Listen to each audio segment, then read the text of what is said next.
Chapter 343. The old man was the only one in the dark fiend prison. If someone could see this scene, they would definitely find it very strange. The old man was talking to him, arguing with him. Sometimes he was angry, sometimes he was in despair, sometimes he was afraid, sometimes he was resentful, and sometimes he was so calm that he was almost indifferent. Next, the old man started hurting himself. He used countless supernatural powers to cut himself open, just like those ignorant women in the countryside who wanted to dig out the ghosts in their bodies. He even employed the heaven and earth in a jar again, turning the fiend prison into a small room. Heaven and earth changed color, thunder and lightning intersected, the earth trembled, and smoke and dust rose. Finally, everything returned to calm. The old man was covered in blood. He knelt on the ground and held his head. His face kept changing, as if there were two people struggling in a curtain and screaming miserably. "You can't kill me! Don't kill me! I beg you!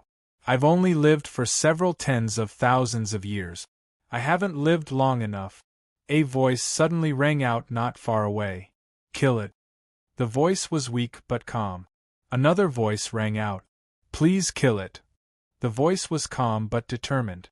Following that, more and more voices rang out in the surroundings. These people were all the prisoners of the fiend prison. As the fiend prison became much smaller, they all came close to it. No wonder he was once a demonic master and a terrifying demonic cultivator. After experiencing the great changes of the world in a pot, he was still alive. They were all saying kill it. Only one expert of the underworld said something different. He only hoped that Her Majesty, the King of the Underworld, could survive. Like all the other prisoners in the fiend prison, he was willing to exchange his life for the death of the old dragon. "Kill it!" The shouts of the prisoners converged together, forming a rhythmic sound, like an angry war song. Another violent earthquake occurred in Xiaoga City. The water level in the cave that was falling suddenly rose, and countless waterfalls shot out from the cracks. Buqiuxiao and Yu Qianmen flew to a high place and looked down at the ground with a grave countenance. The others had already retreated to a distant place. The powerful energies in the sky were getting closer to Xiaoga City. Everybody sensed that something shocking was happening. In the ruins of Taichung Temple, Lu Ada was still squatting on the stone slab with his tail straightened, staring at the cave where the fiend prison was located. The dirty water spread out and the ground was a mess. His eyes were as sharp as swords, staring at an unnoticeable place, his tail swaying slightly, ready to strike at any moment. In a certain corner of the ruins, a very thin black snake was twisting and struggling. Its scales were peeling off, and its body was full of scars. Buqiuxiao, Yu Qianmen, and those figures in the heavenly arrival state in the distance didn't notice this. Lu Ada clawed. He took one step forward soundlessly, attempting to sneak attack. A hand suddenly reached out from the side, grabbed the back of its neck, and lifted it up. Cat didn't strike when he see who come. Didn't look at the person, it was not because he had was. But he, not because the king had a that he.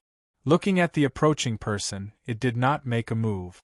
Of course, it was not because the face was too beautiful.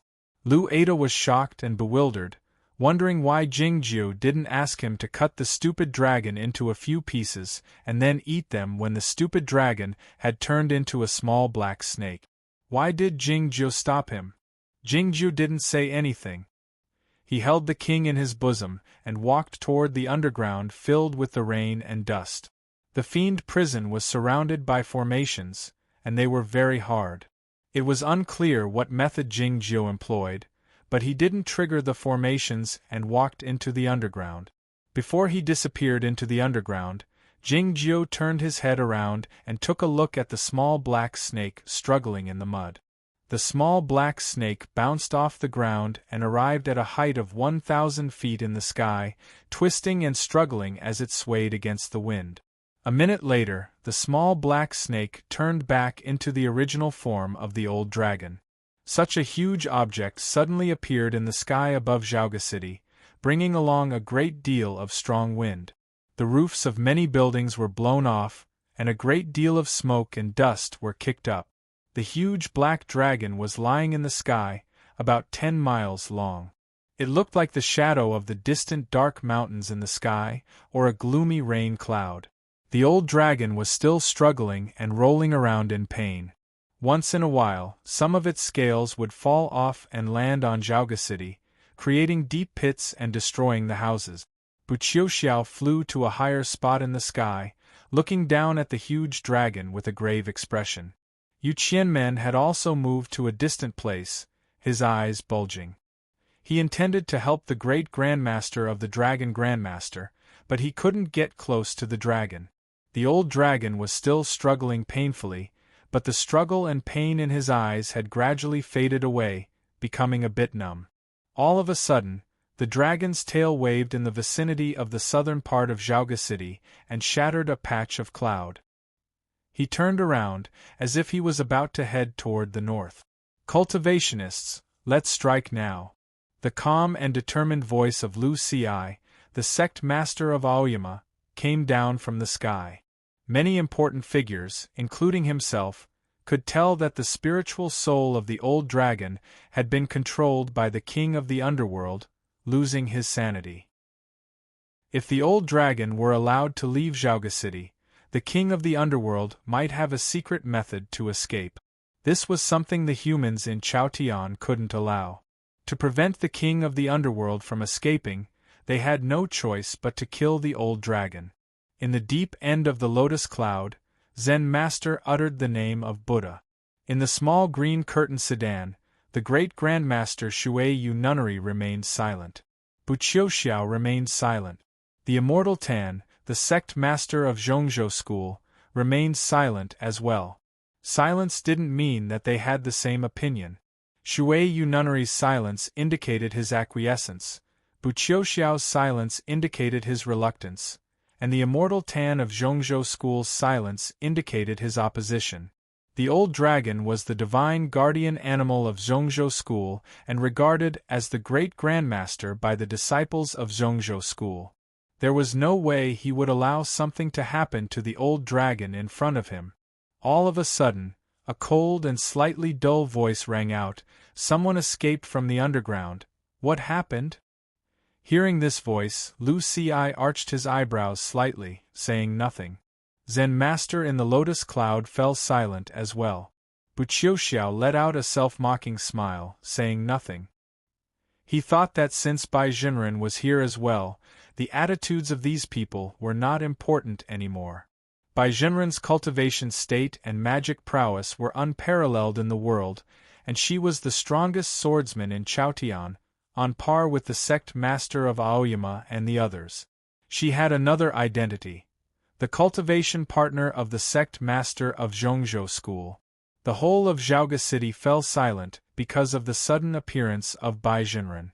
It was because of her identity and temperament, and because she said that someone had escaped from the underground.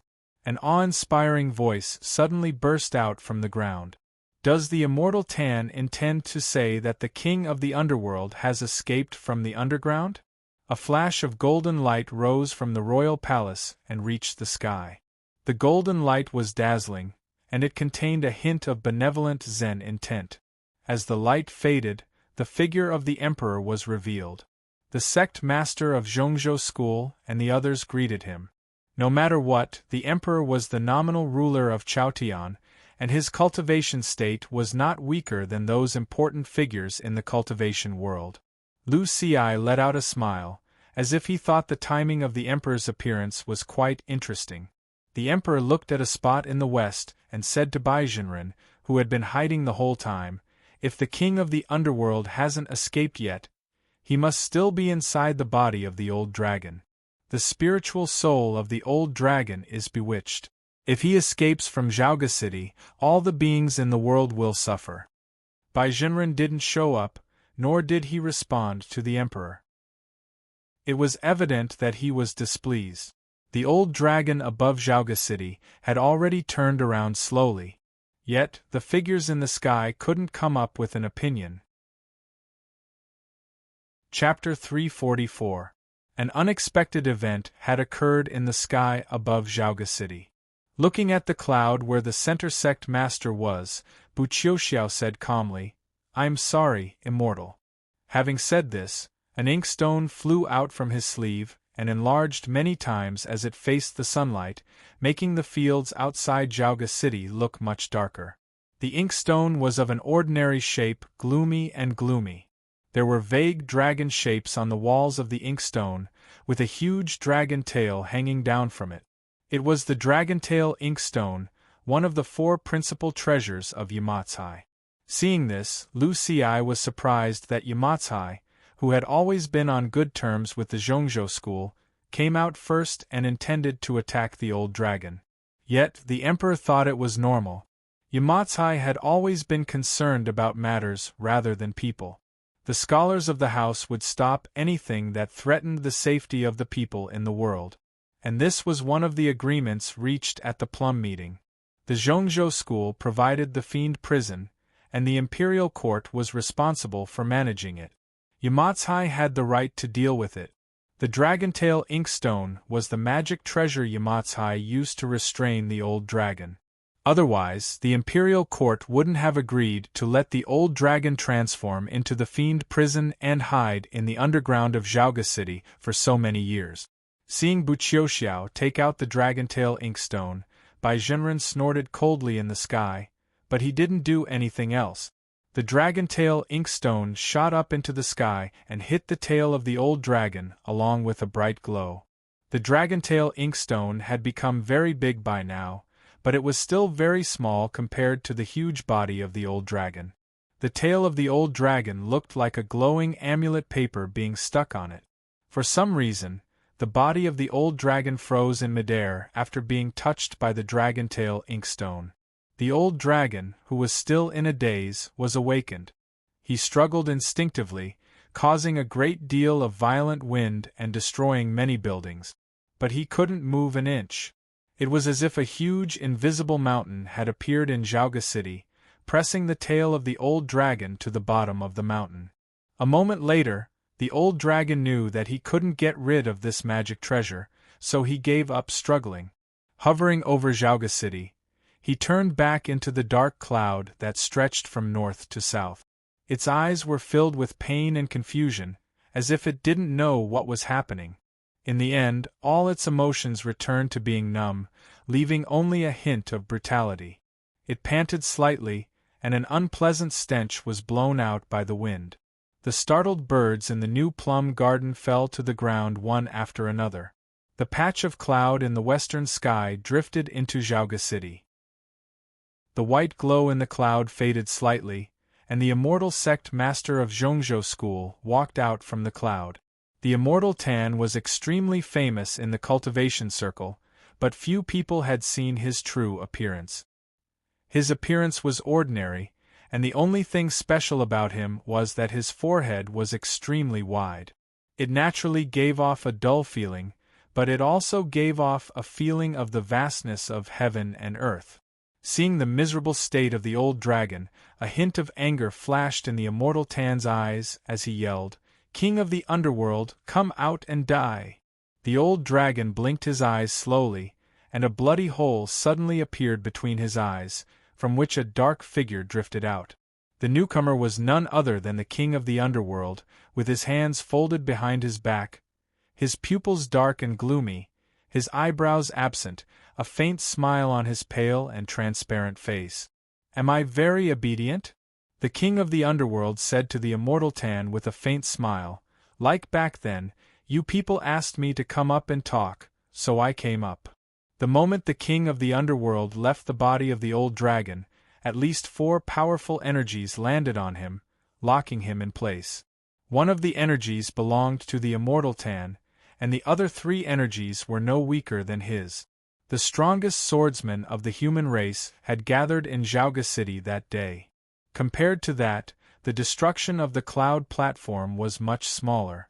The last time a similar scene occurred was when the immortal Jingyang ascended. 4 powerful energies locked on the king of the underworld at the same time. All it would take was a thunderous strike to kill the king of the underworld. However, neither the center sect master couple, Lu Ci, nor the emperor struck. It was because they could tell that the spiritual soul of the old dragon was locked in the body of the king of the underworld, or in other words, it was the materialized form of the spiritual soul of the old dragon, but it was now occupied by the king of the underworld. If they struck at the moment, the king of the underworld would die for sure, and the old dragon would have no chance of surviving either. A gust of gentle wind arose in the sky above Zhaoga City, sweeping away the foul energy exuded by the old dragon. Lu Ci came before the old dragon along with an exceedingly pure sword will. He asked softly, "Your Majesty, don't you intend to abide by the agreement?" The Zhongzhou school and the Aoyama sect were undoubtedly the two leaders of the cultivation circle. The two immortal sect masters were the most formidable figures in Chaotian. Faced with the questioning of these two immortal masters, most people couldn't even stand straight and speak properly. Yet, the king of the underworld didn't show any fear on her face. "This greedy dragon wants to eat me, should I just let him eat me?" she said nonchalantly. The meaning of this statement was clear. If the agreement was breached, it was the old dragon who had breached it first. Excellent! Excellent! A Buddhist chant rang out in the sky. Zen Master arrived in the sky. His white bare feet were conspicuous in the sky, looking like two lotus flowers growing out of thin air. "If so, Your Majesty, please let the spiritual soul of the old dragon go first. Your Majesty is so powerful that I'm afraid the spiritual soul of the old dragon won't be able to survive if you let him go a bit later."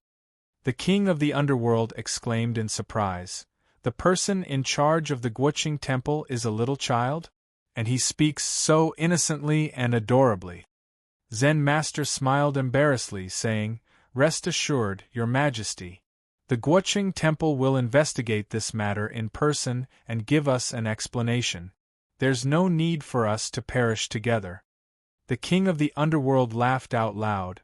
"What else can we give them? To express our apologies, and then lock me up in the fiend prison for 600 years? Zen Master said earnestly, "If the old dragon is in the wrong, the Guoqing temple is willing to invite Your Majesty to cultivate in the pagoda forest. I can assure you that nobody will dare disturb you there." After a moment of silence, the king of the underworld said, "The Guoqing temple is very quiet, and I like it very much. I told him back then that I would read the Buddhist scripts there if it would be peaceful in the future." Hearing this, the forehead of the immortal Tan became a bit brighter. Lu Ci's eyes brightened slightly, feeling a bit moved. Bu Qiuxiao thought it was a good idea. They all believed what the king of the underworld said. The king of the underworld was sealed in the Taichung prison by the great Grandmaster Bai, and there was no way for him to get out. His silence for 600 years was the proof. If someone could enter the fiend prison to find the king of the underworld and set him free, it could only be the old dragon, because the old dragon was the fiend prison, and he had the desire to eat the king of the underworld. Bai Jinren's sneer burst out in the sky again. She didn't believe what the king of the underworld said, nor did she agree with Zen Master's suggestion. However, she didn't want to cause any more trouble under the current circumstances. There was only one person who knew that the king of the underworld wouldn't agree to Zen Master's suggestion, and that person was the emperor. It was because the emperor was not a cultivation practitioner. As expected. The problem is, what is the difference between being locked up in the pagoda forest of the Guoqing temple and being locked up in the fiend prison? Is it the real scenery? If you look at the same scenery for too long, it won't matter if it's real or not. And I'm still the iron chain in your hands to lock up the inhabitants of the underworld. Chapter 345. Zen Master showed a sympathetic expression on his face, saying, "I didn't experience what had happened back then. Now that I think about it, what you did was indeed inappropriate, but—" The voice of Bai Jinren suddenly burst out in the sky. "What's inappropriate? Zen Master, please be careful with your words." Her voice sounded a bit dull, but it was very tough, making it look even colder. the snow suddenly fell down from the sky above Zhaoga City. A voice that was even colder than that of Baizhenren broke out. There are many things that are inappropriate. First of all, did the Center Sect think about how they would treat our Green Mountain when they attacked back then? The 3-foot chilly sword arrived after breaking through the wind and snow. The solemn-looking old man standing on the sword was none other than the Sword Justice of Oyama, Yuan Qijing. Yuan Qijing glanced at a spot in the sky expressionlessly, and then looked at the king of the underworld, saying nothing. The king of the underworld said to him with a faint smile, "You should have heard me say that it's better to die than to live like this." After a moment of silence, Yuan Qijing said, "But you have lived for 600 years. The king of the underworld said, "It's different to die quietly." Today, Zhaoga City was shaken, and all the swordsmen of the human race came, but they couldn't stop him from dying together with the great grandmaster of Zhongzhou School. This way of dying was meaningful and meaningful. Baizhenren couldn't stand it any longer.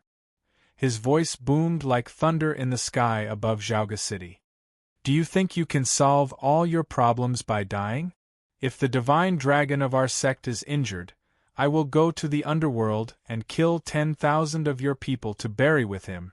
The human race is really complicated. Some people are interesting and some are boring, some are trustworthy and some are untrustworthy."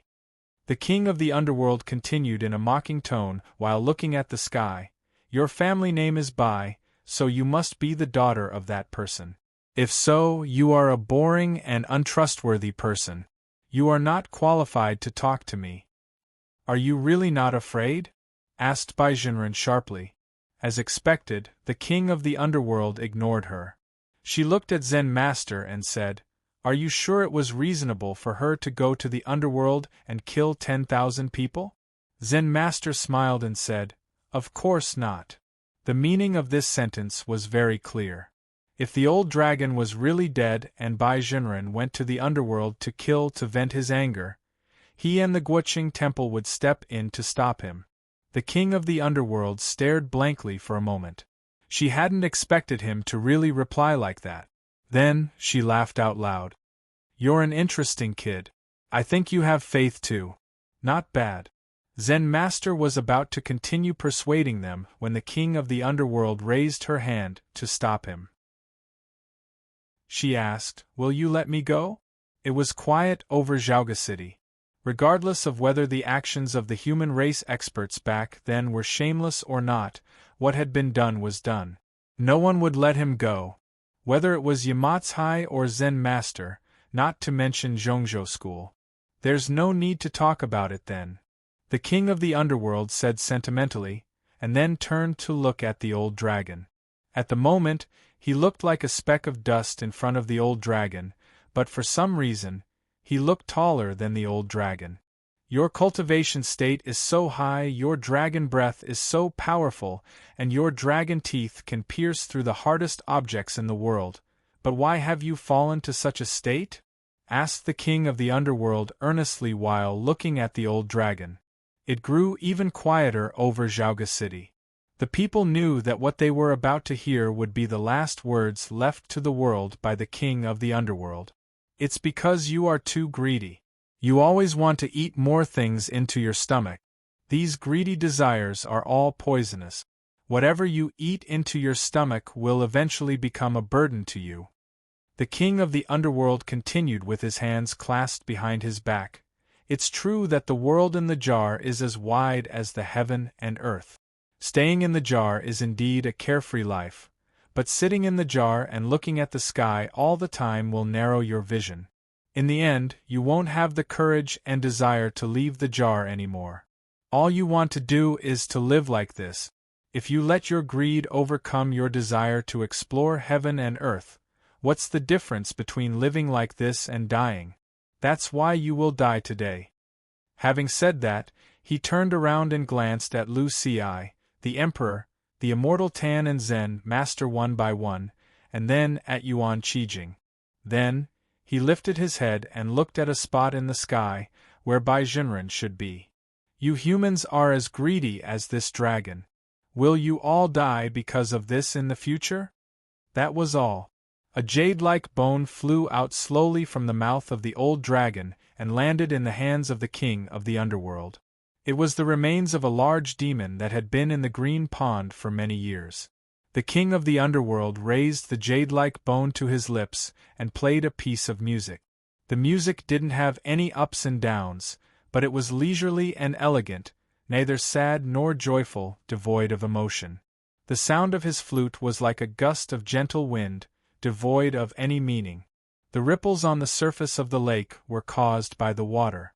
The waves formed by the pine trees were caused by the trees. The melodious sound of the flute echoed in the sky above Xiaoga City, as if it could soothe people's hearts and the waves in the river. What music is this? Buqiuxiao asked softly, feeling something in his heart. The underworld lullaby.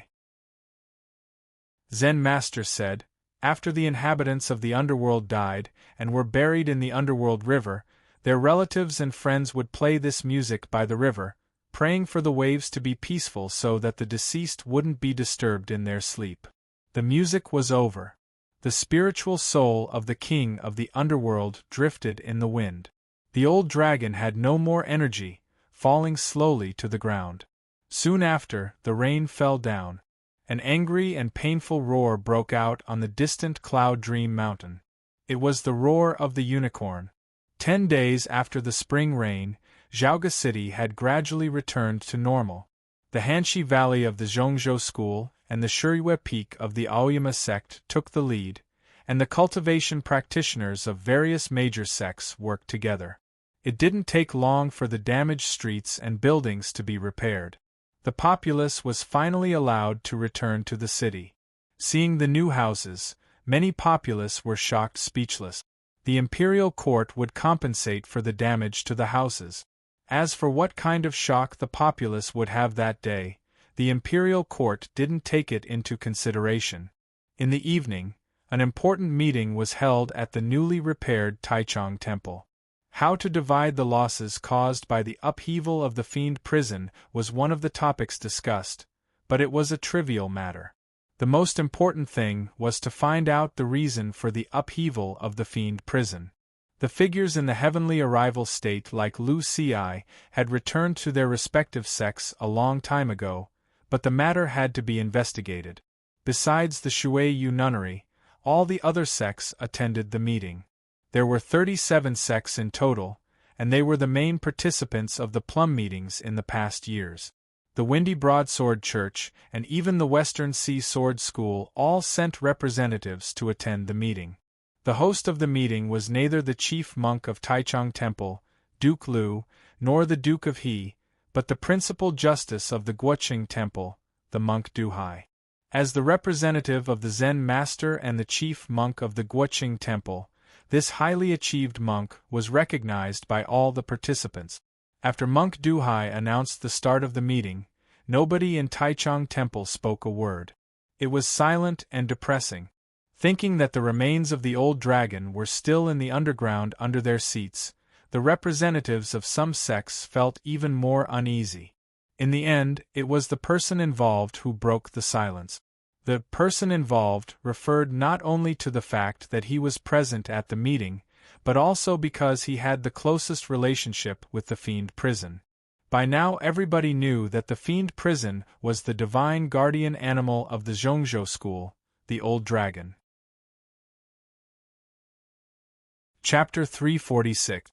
Yu Qianmen was one of the top 10 elders in the Lianshu state at the Zhongzhou School. His cultivation state was the highest among them, and his status was also the highest, with only Monk Duhai being comparable to him. As such, he asked the question in an imposing manner. The expression on Duke Lu's face didn't change, as he said, "Nobody is allowed to enter the Fiend Prison. The puppets are responsible for bringing the prisoners out, even if they are interrogated." In fact, the prisoners sent to the Fiend Prison had already been exploited by the Pure Heaven Bureau and various sects, so they were rarely interrogated. However, some deviant practitioners had a higher cultivation state and a stronger devil practitioner, so it was more difficult to kill them. As such, they were sent to the fiend prison to wait for their death. Yu Qianmen sneered. The situation was so dangerous that day. Can't we make an exception? The rules are the rules. Even the immortal Tan can't enter the fiend prison, to say nothing of you and me. Duke Lu continued expressionlessly. In fact, if nobody had entered the fiend prison for so many years, how could the world not know that the old dragon had eaten so many people? This rhetorical question seemed normal, but it was not.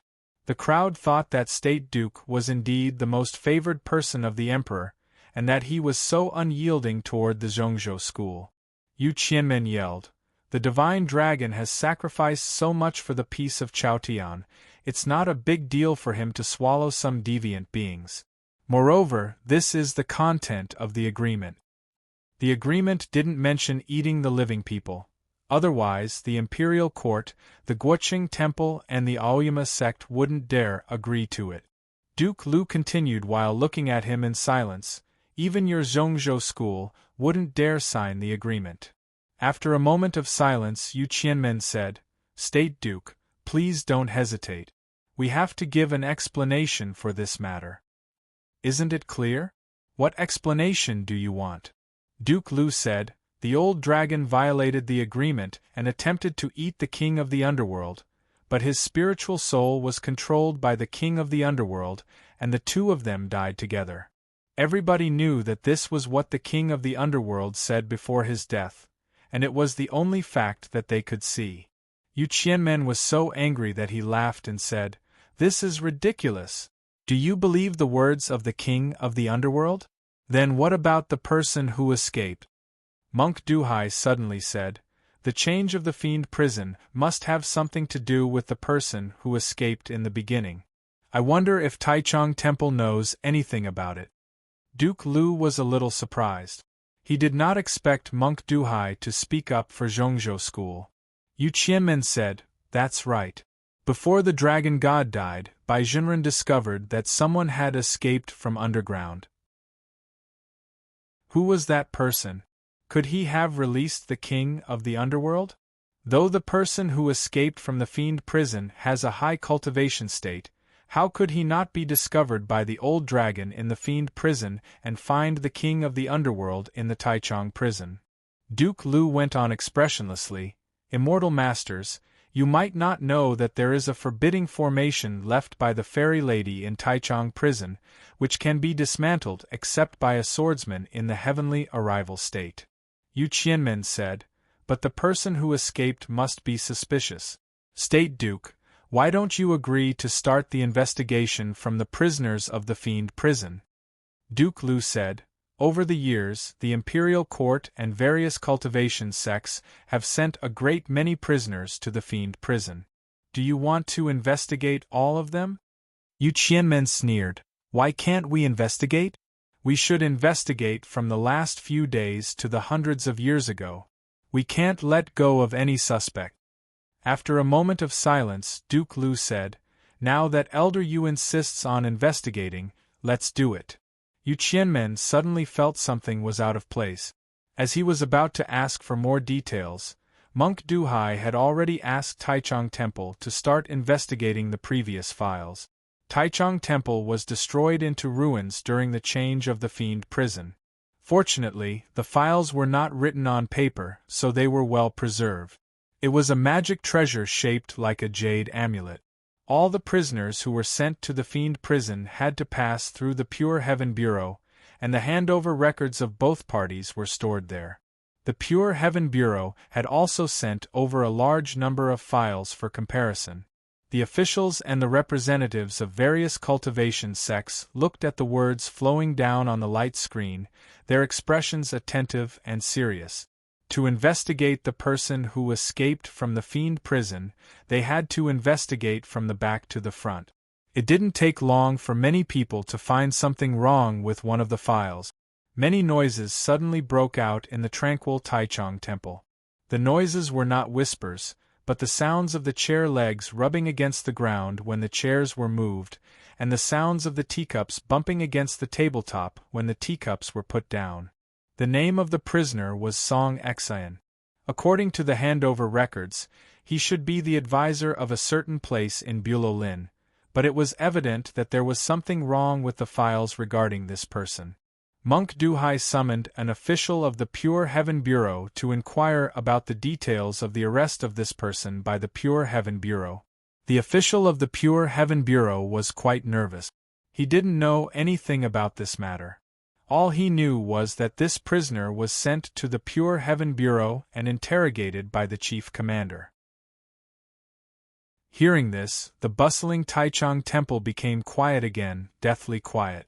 It was then that the records obtained by Taichung Temple from the puppet of the magic gold were delivered to the room. Duke Lu flipped to the relevant page, furrowing his eyebrows slightly. "Is there a problem?" asked Duke Lu. "The door of the cell of this prisoner named Song Xian has been opened." Duke Lu handed the crystal core of the puppet to Monk Duhai. Monk Duhai sensed it with his spiritual awareness, and his expression grew grave as he said, "Ask Chief Commander Zhang to come here." It grew even quieter in the room. Nobody could enter the fiend prison.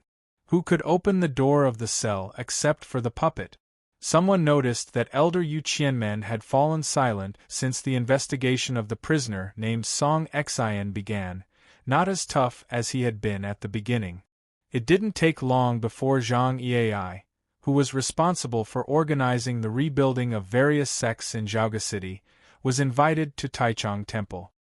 Hearing Monk Duhai's question, Zhang Yiai said after a moment of silence, "I have an impression of that prisoner named Song Xian.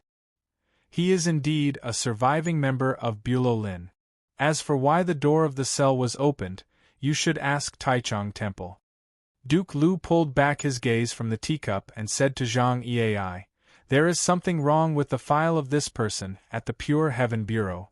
Zhang Yiai said while staring into his eyes, "I don't understand what state Duke means." Duke Lu didn't say anything more, lowering his head to look at the tea in his teacup. Monk Duhai asked calmly, "Where was this person captured? Who is the official of the Pure Heaven Bureau who dealt with him?" Everything in the world was afraid of the word seriousness. No matter how meticulous a scheme was, as long as the investigation was thorough enough, there would always be something that couldn't be explained clearly. Moreover, it was because the Zhongzhou school was threatened by Bulolin that they sent this person to the fiend prison. It was carried out in a hurry, so there were many loopholes that hadn't been covered up yet. Yu Qianmen's face grew gloomy as he said, "Master, why don't you ask first?" Monk Duhai raised his hand to signal for him not to speak. Staring into Zhang Yiai's eyes, Monk Duhai said calmly but sternly, "The old dragon died tragically, and Zhaoga City is in chaos. This is not something that the Zhongzhou school has to deal with.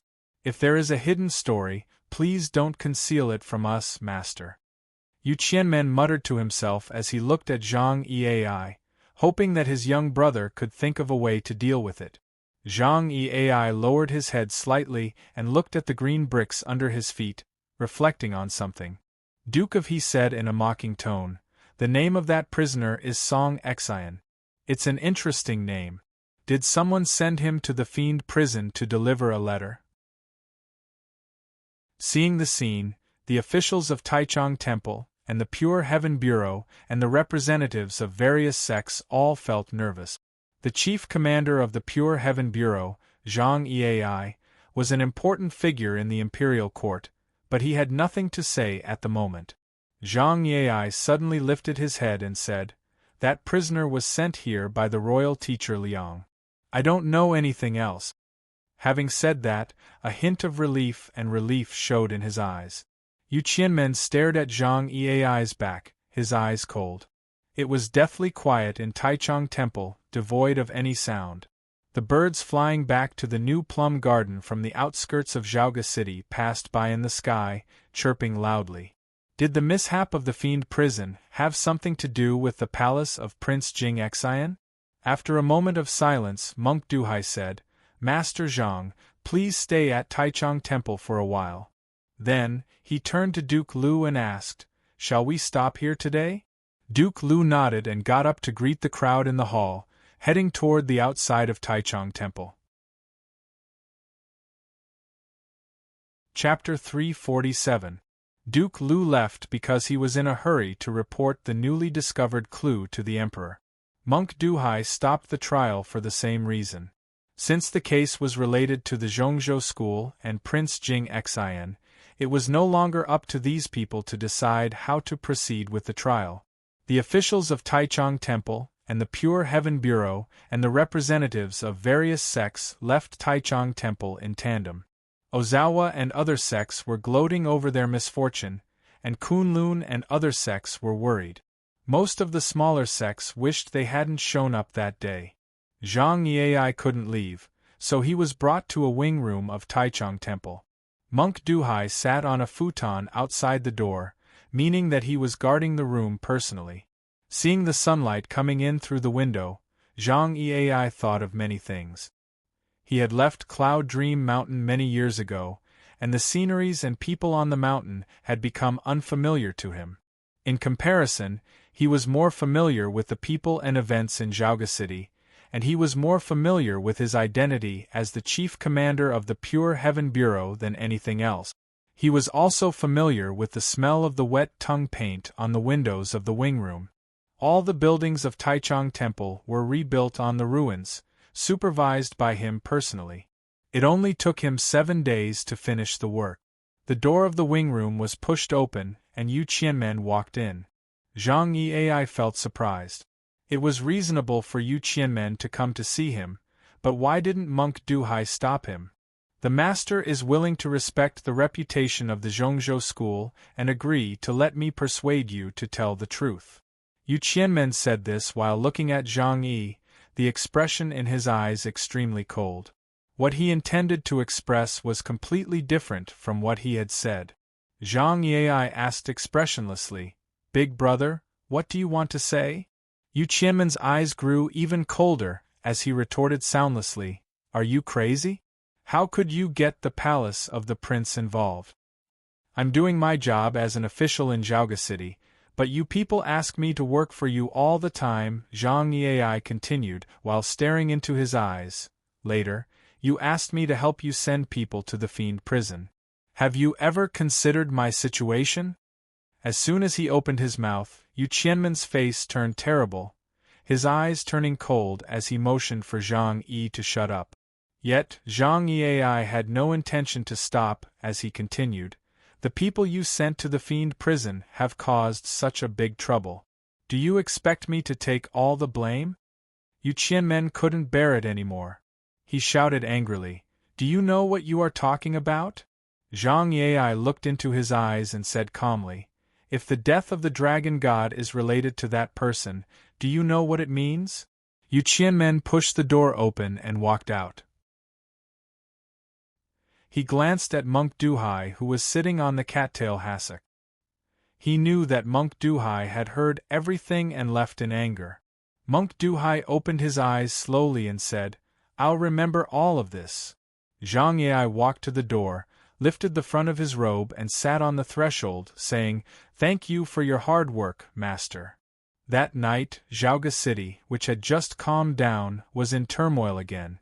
The hooves of the magic army echoed like thunder in the town, and the streets shook restlessly, as if the fiend prison had encountered another mishap. The lights of the Pure Heaven Bureau were ablaze. The officials didn't sleep all night, sorting out the files and starting the investigation. All the clues found by the officials pointed to a certain place.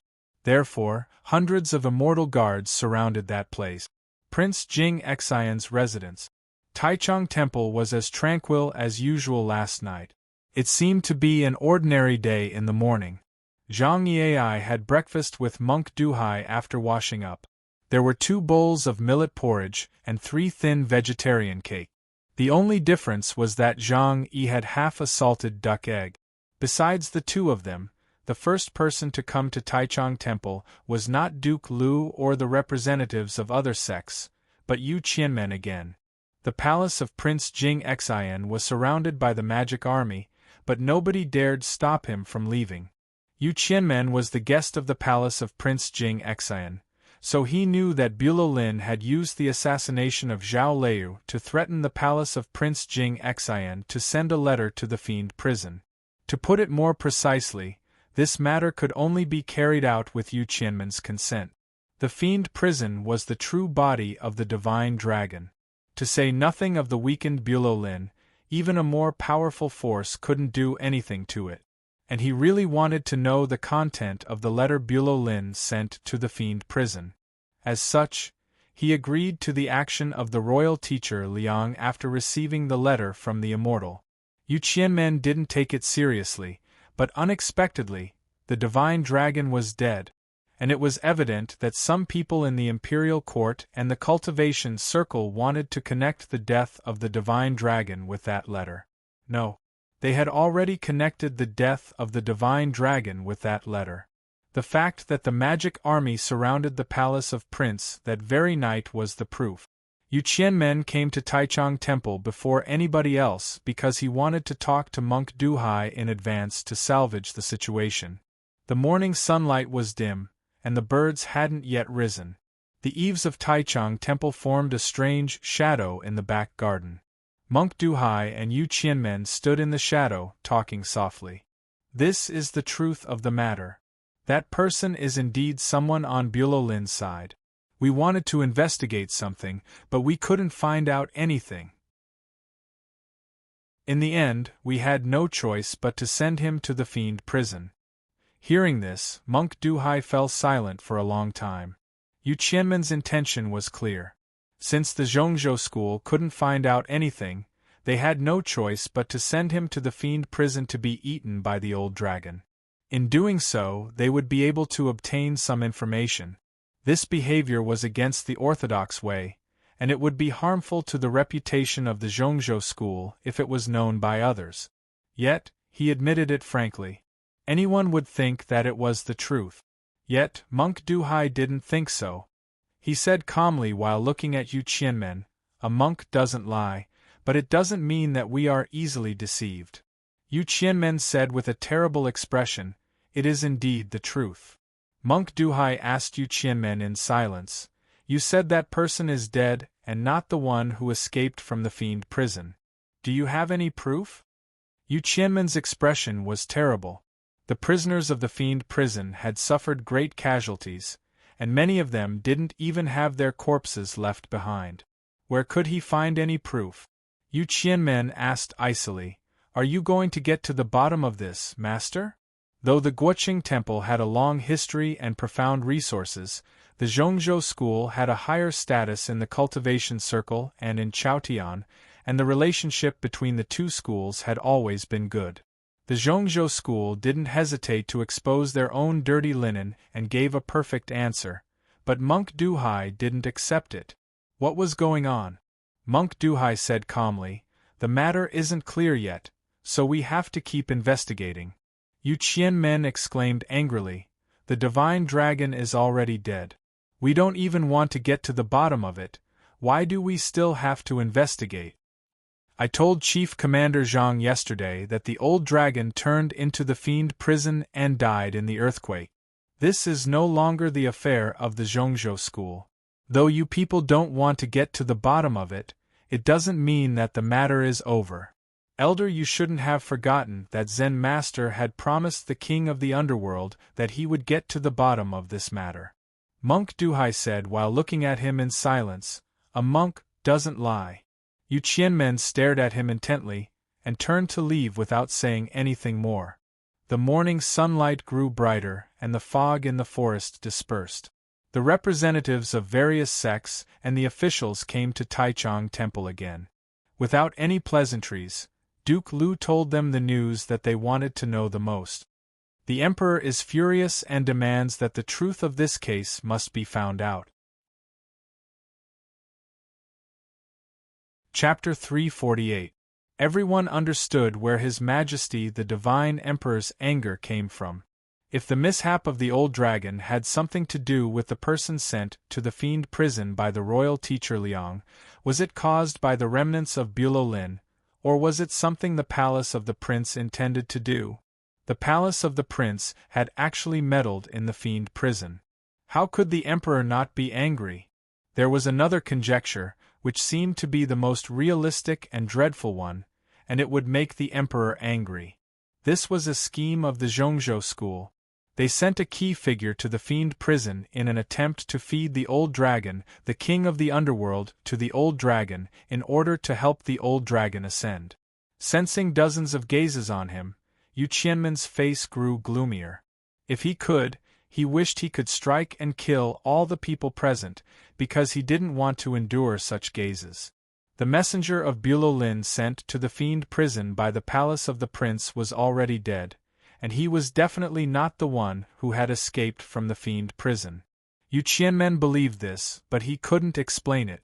Most importantly, why did the Zhongzhou school send a person of Bulolin to the fiend prison? Yu Qianmen had given Monk Hai an answer, but Monk Hai didn't accept it. The Zhongzhou school couldn't tell him the truth. Prince Jing Xian had bribed Bulolin to assassinate Zhao Leiyu, and was later threatened by Zhao Lei. If the answer was made public, Prince Jing Xian would be crippled. Even if the Zhongzhou school tried their best to save his life, how could he become the next emperor? Because of the silence and uncooperation of the Zhongzhou school, the investigation of the incident in the fiend prison couldn't be carried out further. To prevent the situation from becoming more complicated, the result of the incident was delivered to Taichung Temple a few days later. Prince Jing Xian was not allowed to leave the palace of the prince for 3 years. The remains of the old dragon were left under Taichung Temple. Perhaps because of the tragic death of the old dragon and the suggestion of the Zhongzhou school, the emperor didn't investigate the matter of them sending the person to the fiend prison. Unexpectedly, Zhang Yi didn't receive any punishment, not even a word of reprimand. He was still the commander of the Pure Heaven Bureau. Compared to the fury that the divine emperor had once shown, these punishments were not even worth mentioning. It was all bark and no bite. Zhongzhou school seemed to have suffered no losses, but those who were observant naturally knew that this was not the case. The great grandmaster of Zhongzhou school died tragically, but he couldn't do anything about it, and he had to leave the remains of the old dragon in Zhaoga City. It was an extremely embarrassing situation.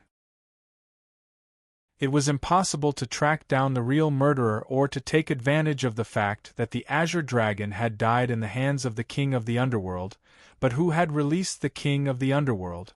Zhang Yi did not receive any punishment, and the reason was even clearer. It was because the Divine Emperor liked his attitude in this matter. Yu Qianmen even suspected that he had mentioned Royal Tutor Liang's name on purpose that day in order to put the blame on Zhongzhou school. Looking at Zhang Yi not far away, the expression on Yu Qianmen's face grew cold, as he thought that even if Zhang Yi became the dog of the Divine Emperor in Zhaoga City, would Bai Zhenren let him go? This matter is over. Don't mention it again, Monk Duhai said to the representatives of various sects and the officials. It wasn't until this moment that the representatives of many sects learned that the King of the Underworld had been locked up in the fiend prison, and the fiend prison was the old dragon. After the initial shock, they understood the gravity of the matter and agreed to the order. If the world knew the secret and the old dragon ate humans, it would be a disaster. The cultivation circle was good at concealing these matters. It would be forgotten after a long time, like what had happened to the Aoyama sect. Thinking of the past events, Yu Qianmen looked at Qi Yan in the corner. This elder of the Shangda peak of the Aoyama sect hadn't said a word during the meeting, which made Yu Qianmen feel a bit odd, and he grew wary. The person who escaped from the fiend prison must be found out. Yu Qianmen pulled back his gaze and said to Monk Duhai and Duke Lu. The matter was not to be mentioned again, but it didn't mean it was over. If the Zhongzhou school wanted to regain its reputation and regain the initiative, it had to find out the truth. Duke Lu asked, when that person escaped from the fiend prison, Elder Yu was the closest to him. What do you think?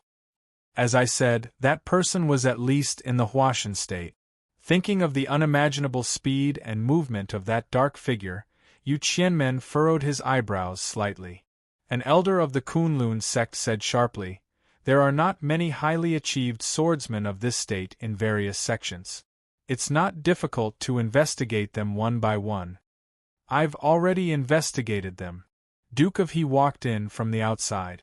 Monk Duhai shot him a glance. Duke of He shook his head. Seeing this, Yu Qianmen felt uneasy again. The elders of various sects above the Huashan state were either cultivating in their respective manor caves or doing something else at the time. They all have sufficient alibis. Duke of He handed a jade pendant to Monk Duhai and said to Yu Qianmen, "It's not the result of the investigation by the imperial court, it's the conclusion of the curtain rollers." It was evident that he knew that the Zhongzhou school wouldn't believe the result of the investigation by the imperial court and various sections.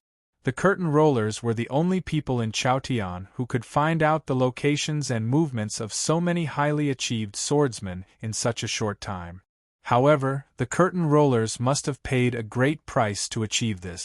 Since the person who escaped from the fiend prison was not an elder of the orthodox sects, he could only be a free-traveling practitioner or a highly achieved swordsman of the deviant sections.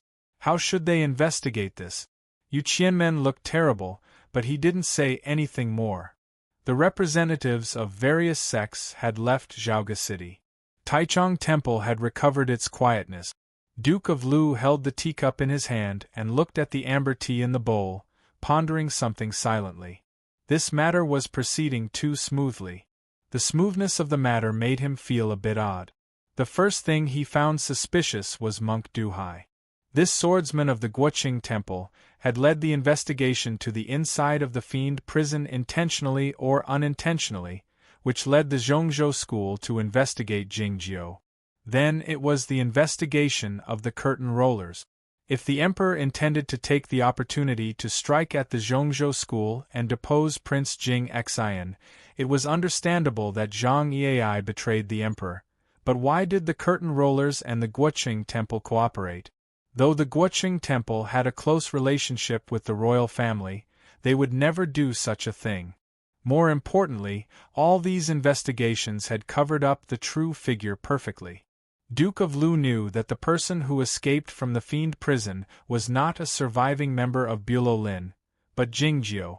After the investigation was over, nobody could think of such a possibility. What was the content of the letter Bulolin sent to the fiend prison? Was it related to Jingjiu? Duke of Lu forgot to drink the tea as he was thinking of all this. It was getting darker, and the color of the tea grew darker, looking like the sour red twig wood. Duke of Lu lifted up his head and saw the figure walking into Taichung Temple, his expression changing instantly. He had disappeared from the world for 3 years, but he showed up openly after such a significant event.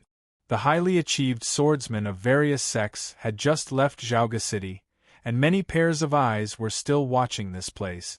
Wasn't he afraid that something might happen? Chapter 349. Jingjiu didn't wear the white cloth, but an ordinary cotton shirt and a conical hat as usual. The wide conical hat covered his face completely, and it was isolated by the sword force. Even if someone looked at him from under the conical hat, they wouldn't be able to see his facial features clearly. The reason Duke Lu could recognize him at first glance was because he had been thinking about him day and night, and also because Jingjiu had an outstanding demeanor. Suddenly, Jingjiu disappeared in front of him. Duke Lu was startled, wondering if his eyes were playing tricks on him because he missed Jingjiu so much. He hastily dipped his finger in the teacup and rubbed it on his eyes. When he looked again, he found that Jingjiu had already arrived by the grassland 100 feet away. He wondered in shock what kind of magic method the immortal master had learned in the last 3 years that made him feel like an immortal. The restoration of Zhaoge City was carried out quickly, and Taichung Temple was one of the first ones.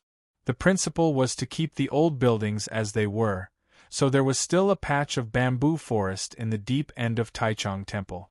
There was a long and oblique tunnel leading to the underground in the deep end of the bamboo forest. Many workers were busy working around the tunnel, transporting many things out from the tunnel. A living old dragon and a corpse were two different things.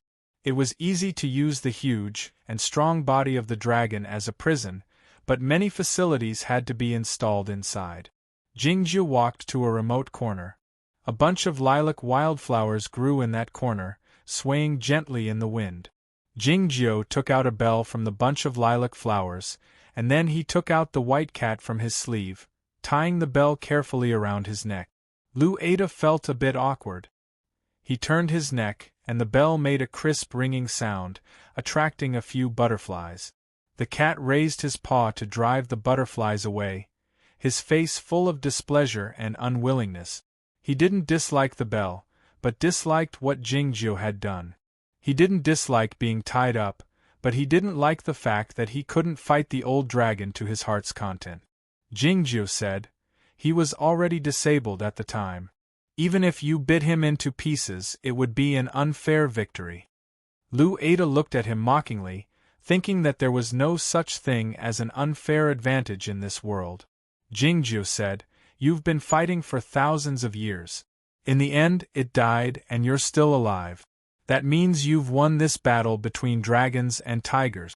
Lu Ada thought about it and found that it made sense. It looked into the ground, and its eyes were filled with nostalgia and hatred. Nostalgia is not missing. There was no affection between it and the Tsang dragon, not even the affection that was born from fighting. What it missed was the days when it used to walk on clouds when it was young. However, the disgust was real. The guardians of Aoyama disliked the two pretentious fellows from the Cloudy Dream Mountain the most, especially the Tsang dragon. He was a glutton and an idiot. Most importantly, his table manners were extremely ugly. Jingjiu looked at the bouquet of lilac flowers with a hint of nostalgia. He had very few friends, but the king of the underworld was one of them.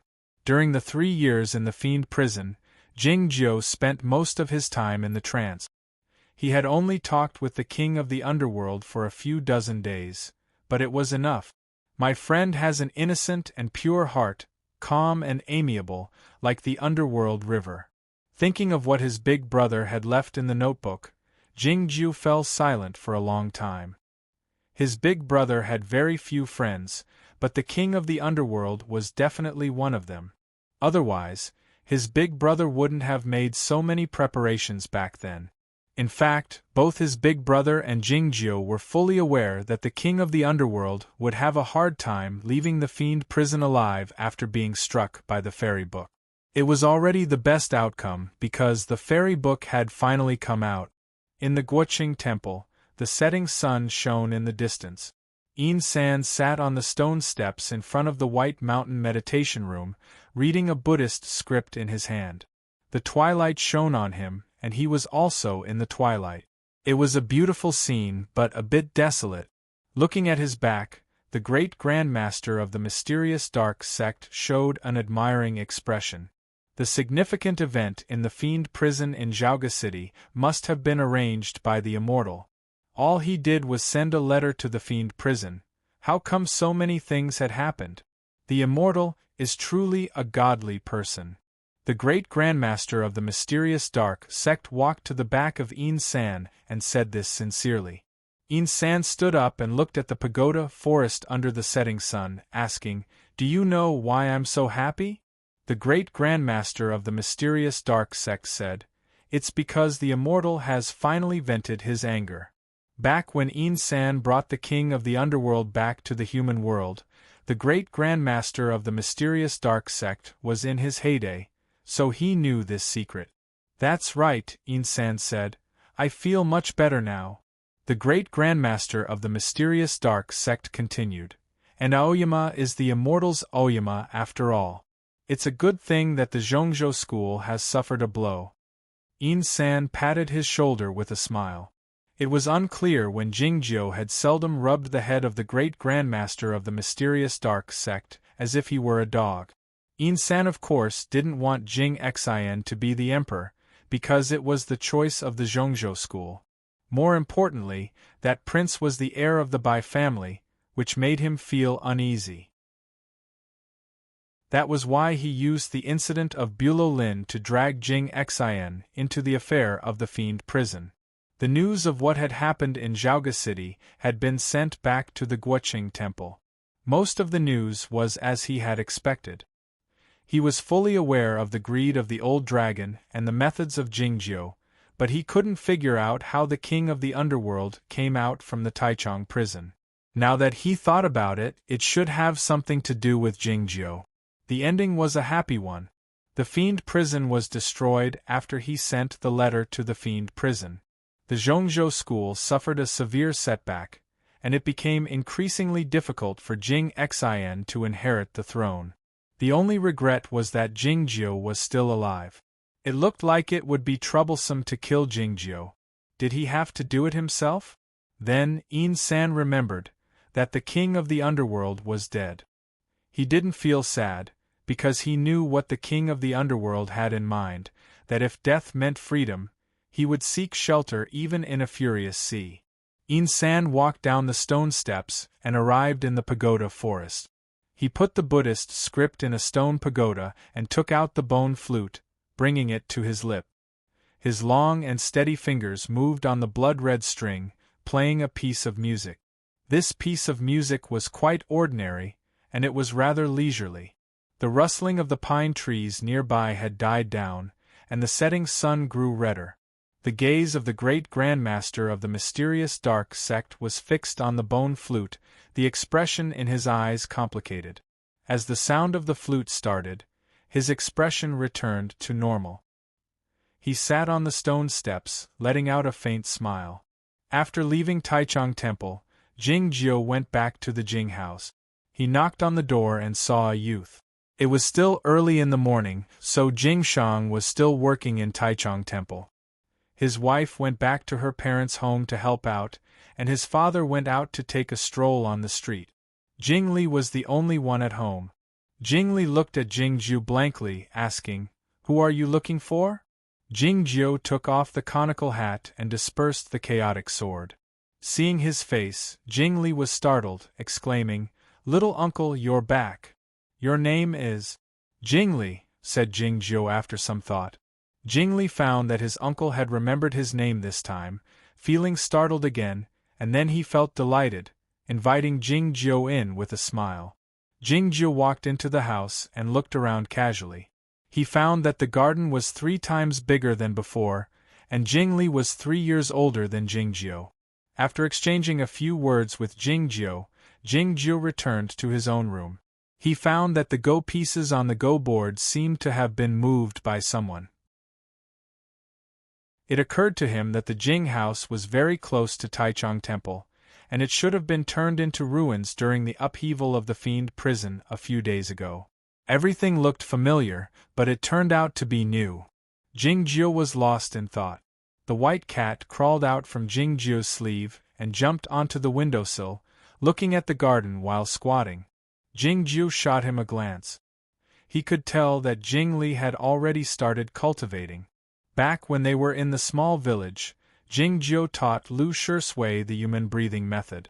Lu Ada didn't heed Jingjiu, thinking that this old man had a limitless life and didn't care much about taking on a disciple. All of a sudden, Jingjiu's ears quivered slightly, as if he had heard something. He jumped off the windowsill and disappeared into the grass, leaving behind a string of ringing bells. Jingjiu walked to the window and looked at the begonia tree that looked similar to the one he had seen before, thinking that the rebuilding of the Jing house must have been done by Duke Lu himself, meaning that the underground tunnel should still be there. As he was thinking of all this, a gust of wind suddenly blew over, and the begonia flowers fell down like the pink snow. Amid the begonia flowers, a young woman in a white dress arrived gracefully. The scene was similar to that of many years ago. Bai Zhao looked at Jingjiu with a slightly changed expression. Jingjiu thought that she would ask him about the Fiend Prison. Jingjiu was prepared to say something. He had no idea about the Fiend Prison. He had been cultivating in the secret place of the royal palace over the last 3 years. He had come out from behind closed doors a few days ago because of the disturbance of the earthquake, but his cultivation state hadn't reached "Why do you look better now?" Chapter 350. Hearing this, Jingjiu was baffled. In Jingjiu's eyes, Jingjiu was still the same as before, but he didn't know that in the eyes of others, his energy was even cleaner and more like a fairy. It wasn't until he recalled the reminder given by the king of the underworld that Jingjiu realized what was going on. It was then that a gust of wind blew over the courtyard, and the fragrance of the flowers landed on Jingjiu's face. He took a bite of the flowers. The energy in his body was a bit turbid, and the feeling of drifting weakened a bit. Bai Zhao blinked a few times, wondering if his eyes were deceiving him, but he still felt that Jingjiu was quite different from a few years ago. "What are you doing in Zhaoga City?" asked Jingjiu. Hearing such a question when they met again after many years, any other woman would be disappointed and resentful. Yet, Bai Zhao knew that Jingjiu's temperament was like this, and he didn't intentionally keep a distance from Jingjiu. "I came to the palace of Prince Jing Xian a long time ago. It was quiet in Zhaoga City when she left the Cloud Dream Mountain. Nobody expected such a significant event to occur in the Fiend Prison. The palace of Prince Jing Xian had become a prison, so she wouldn't go there again. As such, she came to the Jing house to have a look. She didn't know that Jingjiu was here, but she came for him. When they met by chance, one of them had to approach the other first. Jingjiu said, 'I've just come out not long ago.' According to Jingjiu's temperament, he wouldn't tell Jingjiu what he had done over the years. 'Where have you been over the years?' asked Bai Zhao. 'I've been cultivating in the forbidden area of the royal palace.' Jingjiu told him the answer he had prepared beforehand. After a moment of silence, Bai Zhao said, 'Gu Qing is the teacher of Prince Jingyao now. You have been cultivating in the royal palace for 3 years. What is Aoyama planning to do?' Jingjiu said, 'I don't like Jing Xian. What has happened recently has proven that he is not qualified to inherit the throne.' His disapproval of Jing Xian inheriting the throne had nothing to do with what had happened in the Fiend Prison, and it had nothing to do with Jing Xian's attempt to kill Zhao Lei. It was simply that he didn't like Jing Xian. Later, when he found out that Jing Xian's mother was Bai Zhenren's disciple, his attitude became even firmer. Bai Zhao said, 'Don't tell me the Aoyama sect really doesn't mind the blood of a fox demon flowing in the body of the next emperor? Don't forget that royal concubine who will be the royal dowager by then. Jing Xian will not become the divine emperor. This is inevitable, so Jingyao is the only choice.' Jingjiu's tone was very calm, but there was a hint of irrefutability in it. Bai Zhao sensed the change in his aura from his tone and confirmed that he had made a breakthrough in his state. He said seriously, 'Congratulations.' She was really happy. All of Chaotian knew that Jingjiu had burned his sword source for 6 years in order to help her survive the extreme cold in the snowland. It seemed that his cultivation state had stagnated due to the influence of the sword source. No matter how much Jingjiu's cultivation state had improved, or whether he had reached the upper state of the undefeated, it was a good thing as long as there was a change in his state. Jingjiu fixed his gaze on Zhao Lei and sensed that her golden pill had been completed, and there was even a sign that she would form the Yuanying, which meant that she had reached the initial state of the free travel of the Aoyama sect. Though she was not as fast as Zhao Lei, she was still a weak girl who was born with a lack of energy.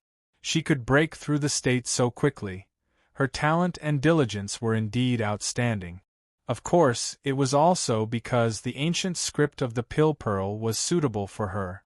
Jingjiu said, 'If you have a chance in the future, you should go to Shuiyu Nunnery and ask him for advice. This is the foundation of this magic method.' Hearing Shuiyu Nunnery, Bai Zhao thought of something and said softly, 'I have a feeling that the cultivation circle won't be as peaceful as it is now.' 'The world has never been truly peaceful,' said Jingjiu. Bai Zhao walked to the window and said earnestly while staring into Jingjiu's eyes, 'But it's not like now. Many things are happening, and I'm not sure what the consequences will be. The Cloud Dream Mountain hasn't had a good time in the last few years. Incidents have occurred one after another. It seems that someone is trying to harm us in secret. Jingju didn't say anything. The death of the old dragon had a much greater impact on the disciples of the Zhongzhou school than the death of Lo Huainan. Bai Zhao didn't say anything more. He looked at Jingjiu in silence, his expression focused and serious, as if he was appreciating a painting. "What's wrong?" asked Jingjiu. "It's beautiful," said Bai Zhao. "You've seen it," Jingjiu said. Bai Zhao said, "I'm afraid that I'll have fewer chances to see you in the future, so I'll take a few more glances at you while I can." Yu Qianmen, Xiang Wanshu and other cultivation practitioners of the Zhongzhou school wanted to enter the fiend prison, but they were stopped by the imperial court. During the investigation, the principal justice of the Guoqing temple, Monk Duhai, who was known for his benevolence, behaved in a tough manner, putting the Zhongzhou school in a difficult position. There was something strange about all these things. More importantly, the Zhongzhou school and the Aoyama sect supported different candidates for the next emperor. This was an unsolvable problem. The relationship between the two leaders of the orthodox cultivation sects, which had improved a bit in the last 10 years, was on the verge of deteriorating again. As the future sect master of the Zhongzhou school, no matter how much Bai Zhao liked Jingjiu, it was impossible for him to be with Jingjiu. The two of them couldn't even be friends. Looking at the feeble young woman by the window, Jingjiu fell silent for a while before he walked out of the room and arrived under the begonia tree. The sun was setting in the west, and the twilight was getting darker. The falling flower petals on the branches seemed to be ablaze. The street outside the house was still deserted, and only the sounds of building could be heard. Bai Zhao returned to the foot of the begonia tree and lifted his head to look at Jingjiu. The purpose of cultivation is to cultivate ourselves. We should accept the influence of our cultivation sects, family backgrounds, family names, and bloodlines, but we shouldn't be influenced by them. The voice of Jingjiu was like the falling flowers in the twilight, seeming to be enthusiastic, but actually cold and indifferent. Bai Zhao said, "We have always wanted to surmount the restrictions of our cultivation sects, family backgrounds, and even bloodlines. It's the same principle." She referred to herself, Tong Yen, the late Lo Huainan, Guananshan and other disciples of Liangwang Peak, and the young people of various sects with ambitions and aspirations. Jingjiu of course knew all this, because Lu Shisui was also such a person. After some thought he said, "I wish you all success."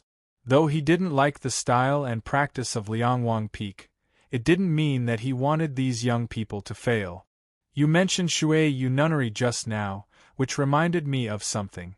Bai Zhao said, "Young sister Guodong is one of us, but maybe we shouldn't call her young sister." The expression in Jingjiu's eyes changed slightly as he said, "I don't understand what you mean." Bai Zhao said, "This is what Big Brother Tong Yin said." Jingjiu had some impression of Guodong. Back at the plum meeting in Zhaoga City, he and Zhao Leo left to meet Tian Jingren and heard the zither music on the mountain path. It was the music of a beginner, but it could shock heaven and earth. At the time, Jingjiu felt that the music had the style of an old friend. Young sister Guodong was not a young sister.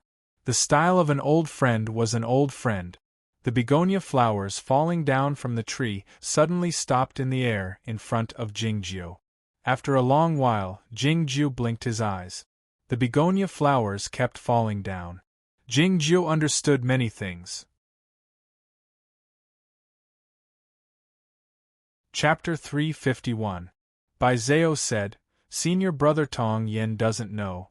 Moreover, he doesn't even want to tell me where he went." The reason why she felt that something was about to happen was related to this.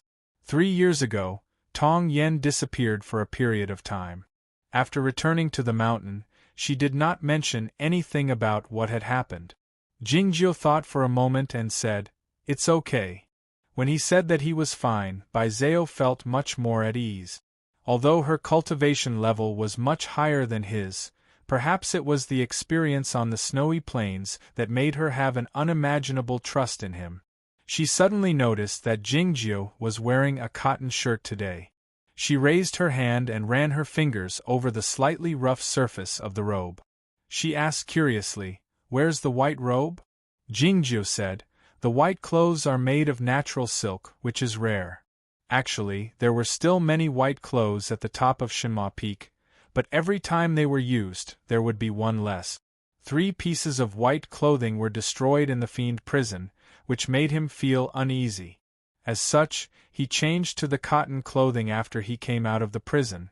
Sky worm silk. Is it the silk in that cocoon in the snowfield? Baizeo asked with a blushing face. Jingjiu said, "It should be about the same." Baizeo seemed to be thinking of something and looked at him in a daze. Jingjiu didn't pay attention to it. He reached out to catch a falling begonia flower on the tip of the tree and remained silent. No matter how rare and precious heavenly worm silk was, it could still be found. However, the woman who used heavenly worm silk to make clothes for him would definitely not be willing to make clothes for him again.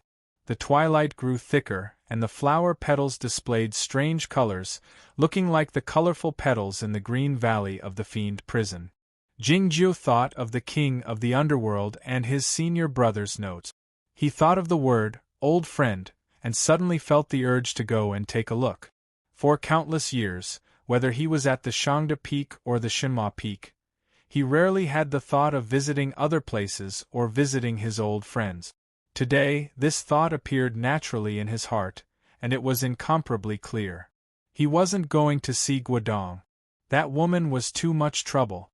But he could go and see her. When Jingjiu was looking at the flower petal in his palm, Baizeo was looking at his face. Both of them had their own thoughts. Under the setting sun, a young man and a young woman stood under the tree. It was a beautiful scene. Suddenly, a crisp bell rang. Baizeo turned around and saw a 14 or 15-year-old boy standing at the entrance of the back garden with a nervous expression. Thinking that the scene of him staring at Jingjiu in a daze might have been seen by this young man, Baizeo felt a little embarrassed and said to Jingjiu, "I'll talk to you in a few days." "I'm leaving Zhaoga City," said Jingjiu. Baizeo thought that he was going back to Oyama and was a little disappointed, but he didn't say anything. He just reminded him not to forget the Cloud Dream Conference in a few years and then said goodbye. When ordinary people bid farewell, they would often say, "Don't forget the dinner in a few days." Cultivators would often make appointments in years. The difference between the two sometimes made people feel sad. Regardless of whether it was the former or the latter, there was a reason to feel sad.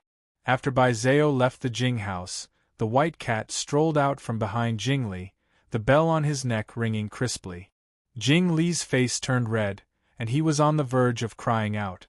Little uncle, I didn't do it on purpose," he said. Jingjiu knew that Jing Li must have been forced to come here by Lu Ada, so he didn't blame him. As for why Lu Ada asked Jingjiu to interrupt the conversation between him and Baizeo, Jingjiu had figured it out a long time ago. "It's okay. Go and play." Jingjiu picked up the white cat from the ground, turned around and headed to his room while holding him in his chest. Jingli was certain that Mimi was his uncle's cat and not a devil. He laughed out happily and ran to the back garden while clapping his hands, his voice as crisp as the bell. The twilight faded away and the dark night arrived. The living room was brightly lit. Jingli and his family members were having dinner while talking about what had happened during the day in a low voice. Sitting in the shadow of the room, Jingjiu remained silent while looking at the fallen flower in his hand. It was then that Gu Qing came back to the Jing house from the royal palace after finishing his work for the day. He had lived here for the last 3 years. It was only in the last 10 days that he and the Jing house were brought over by the Zhao house. Speaking of this matter, the Gu clan felt a bit reluctant. However, this was Zhaoga City. No matter how considerate or how rich the Gu clan was, they had no chance of competing with the Zhao house. Gu Qing went to the living room first. As usual, he asked about Jing Li's study and Jing Shang's work at Taichung Temple. But he was taken aback when he heard what Jing Li said. He cupped his hands in greeting, and turned to leave the living room under the smiling gazes of the members of the Jing house. He came to the room as quickly as he could and pushed open the door. "Master, you're back!" he exclaimed in surprise. As he spoke, he had already bowed to the ground. Jingjiu put away the flower in his hand and said to Jingjiu, "Get up." Gu Qing was both happy and curious, and also worried. He wanted to say something to Jingjiu, but he didn't dare ask him anything in the end. "I've been in the fiend prison for the last 3 years. The problem of the sword ghost has been solved. I was the one who escaped from the fiend prison. I was the one who released the king of the underworld." Jingjiu answered all the questions in Gu Qing's mind in 4 simple sentences, and he didn't forget to ask, "Do you think what I've done is wrong?" Gu Qing had basically grasped the situation by now. He guessed that his master came to Zhaoga City to enter the fiend prison because he wanted to find the king of the underworld and learn how to solve the problem of the sword ghost. Did Jingjiu do the right thing? A disciple of Aoyama had entered the fiend prison in secret, met the king of the underworld in secret, learned the devil methods of the underworld, and even released the king of the underworld in the end, which led to the tragic death of the divine guardian animal of Zhongzhou school, the old dragon. Was any of the things he had done right? Gu Qing had been a sword attendant on Liangwang Peak since he was a child, and what he received was the orthodox education of the Gu clan and Aoyama. As such, he couldn't understand what Jingjiu had done. Yet, he was his disciple. How could he accuse Jingjiu of doing something wrong? Thousands of words could only be summed up in one sentence: "Master, this kind of thing is too dangerous, you have to be more careful in the future." Looking back on the last 3 years in the fiend prison, the most troublesome moment was when he was suddenly intercepted by the spiritual soul of the old dragon when he came out of the prison, but the situation was still under control until then. He believed that the king of the underworld knew what he was thinking, just like he knew what the king of the underworld was thinking. In fact, nobody had witnessed the most dangerous moment, including those figures in the heavenly arrival state in the empty realm. It was at that time that the old dragon employed the heaven and earth in a jar again and turned himself into a small black snake in the muddy water. The white cat stared at him from the ruins, ready to tear him into pieces. If Jingjiu hadn't appeared like a ghost and stopped the white cat, no matter what he, his big brother, the emperor and the Guoqing temple had planned, it would have been useless. The Zhongzhou school and the Aoyama sect would have started a war. Fortunately, it didn't happen. "I'm ready to leave. What's your plan?" Jingjiu asked Gu Qing. After some thought, Gu Qing said, "This disciple of course wants to go back to Aoyama to cultivate, but, if my master wants me to stay in Zhaoga City, I'll stay." Jingjiu said, "The matter here is important, but it's not as important as your cultivation. 3 years is enough for you. You should go back now." Gu Qing was quite happy, thinking that he could finally go back to Aoyama, and he wondered how those monkeys on the peak were doing. Chapter 352. That night, Duke Lu escorted Jingjiu and Gu Qing to the royal palace. Royal concubine who had learned of the news in advance. She washed Jingjiu clean, without wearing any perfume or makeup. She changed into a plain cloth and waited in the palace hall. Back when Zhao Liu went to Nanhezu, the owner of the precious tree house took care of himself in the same way. It had to be said that the impression people had of the immortal masters of Aoyama was so rigid and accurate. It was evident that Jingjiu was more satisfied with the little prince that day than the last time. He didn't say much before he was taken to bed by a maidservant. The little Prince Jing Yao felt a bit nervous after being reminded by his mother for a long time. He said the word Grandmaster with a trembling voice, which made him look rather adorable. Jingjiu shot a glance at Gu Qing. Gu Qing said, "It's not an act. My Highness is much smarter than before." A truly smart person wouldn't pretend to be smart. Royal concubine who wasn't a smart person. She didn't understand what Jingjiu and Gu Qing were talking about after a moment of bewilderment. She cast a grateful glance at Gu Qing. Then, she turned to Jingjiu and asked nervously, "Are you going to take him to Aoyama?" As a mother, she was reluctant to see her son sent to Aoyama to practice hard at such a young age. Yet, she was well aware that her son had become the target of everyone now that Jing Xin was imprisoned. Everyone wanted to meddle in this palace hall, so it was better for him to stay far away than to live in fear here. "I'm just here to make you feel at ease, though I don't understand what it means," Jingjiu said. "The disciple of Aoyama is only an identity for him. What happens next depends on his father's opinion." Having said that, Jingjiu and Gu Qing left the palace hall. They looked at the deep end of the palace in the darkness of the night, bidding farewell to the emperor. The stars fell on the plains. The shadows of the city walls of Zhaoga City were very clear. Gu Qing asked, "Master, do you want to use a carriage?" The people on Shinhua Peak all knew that Jingjiu had a strange habit. That was, he preferred walking or riding in a carriage rather than riding on a sword. The Gu clan had a carriage specially prepared for him, which had sent Lu Shisui and Xiao He to Guoqing Temple. It was still parked in Cloudy Town. If Jingjiu wanted to take the carriage, Gu Qing would ask the Gu clan to fly the carriage over. All they had to do was wait in Tongsu County outside Zhaoga City for half a night. "No need," said Jingjiu. "I'm going somewhere right now. You can go back to Green Mountain by yourself." "No. I'm going somewhere, and you," Jingjiu said. "I'm is going to leave. I is going to will, and will. Master in Clan Qing Jiu and Jingjiu." Thinking of what Jingjiu had done in the fiend prison, Gu Qing didn't dare leave. He insisted on staying with Jingjiu. Jingjiu didn't bother to exchange pleasantries with Jingjiu. He took out the white cat from his sleeve and put it in Jingjiu's bosom, saying, "You sit behind me." Having said that, the iron sword came out from Jingjiu's body, hovering quietly in the darkness of the night, reflecting the starlight. After being corroded by the green pond for 3 years, the burn marks on the surface of the iron sword became smoother, but they didn't become smaller. On the contrary, the sword became wider, large enough for a few people to sit on. Yet, Gu Qing was concerned about something else, looking at the iron sword in surprise. Jingjiu had been in the undefeated state for many years, but he couldn't bring the sword into his body, so he couldn't cultivate the sword ghost. As such, he had to leave Aoyama and sneak into the fiend prison.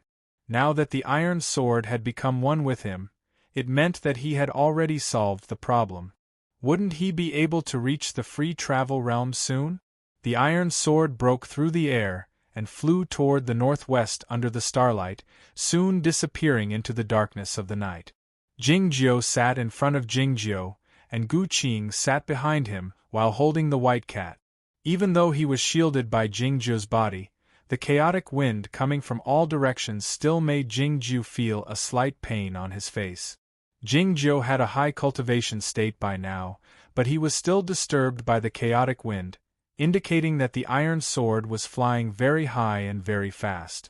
Gu Qing was surprised, wondering why Senior Master Mo's flying sword looked like a sword of the fairy state in his master's hands, even though it was an ordinary flying sword. As for why Jingjiu didn't feel anything when the chaotic wind was so strong, Gu Qing had never thought about it.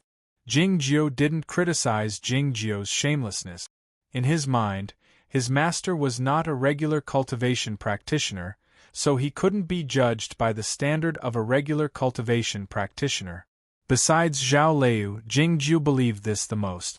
As the iron sword landed on the barren land, the twilight was thick, and the blood-red setting sun shone on the snowland in the north, making that place look mysterious and dangerous. Gu Qing was so shocked that he couldn't utter a word since it took him such a short time to come here from Zhaoga City. Of course, it was also because he had been blown by the chaotic wind for a whole day, and his body had become stiff and his face was aching. Jingju's cotton cloth had many cuts on it because of the chaotic wind, turning into strips of cloth dancing in the wind, making him look like a pretty beggar. It was very peaceful in the snowland at dusk. The so-called mysterious and dangerous situation was merely the emotion of the people. The queen of the snowy kingdom should be nursing her baby, so she didn't have the time to pay attention to what the humans were thinking. The residents of White Town didn't know these secrets. All they knew was that the demons of the snowy kingdom hadn't appeared for many years, and they held carnival after carnival in the city. The residents here were all believers, and their religion was a combination of the Windy Broadsword Church and the Zen sect. They were a bit crazy, but also very sincere. Hundreds of colorful banners decorated White Town like a bride. Looking from the cliff where Jingju stood, those colorful banners pointed to the same place. It was the small temple among the red cliffs in White Town. Jingju looked at the small temple in silence, not uttering a word for a long time. Guqing's body had finally warmed up a bit. "Master, are you looking for someone?" he asked in a trembling voice. Jingju uttered and said, "I heard that Guodong often appears here." Guqing was surprised, because he didn't expect to hear this name. If it wasn't Bai Zhao, Guodong would be here. Wasn't she the disciple of Shui Yu nunnery? It was said that she had an ordinary appearance.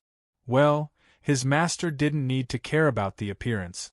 Senior Master Ant had waited for you here for more than a year, in that small temple. Guqing suddenly said this in a serious tone. Jingju understood what Jingju meant. He reached out his hand and patted Jingju's head, saying, "I know." The iron sword broke through the air again.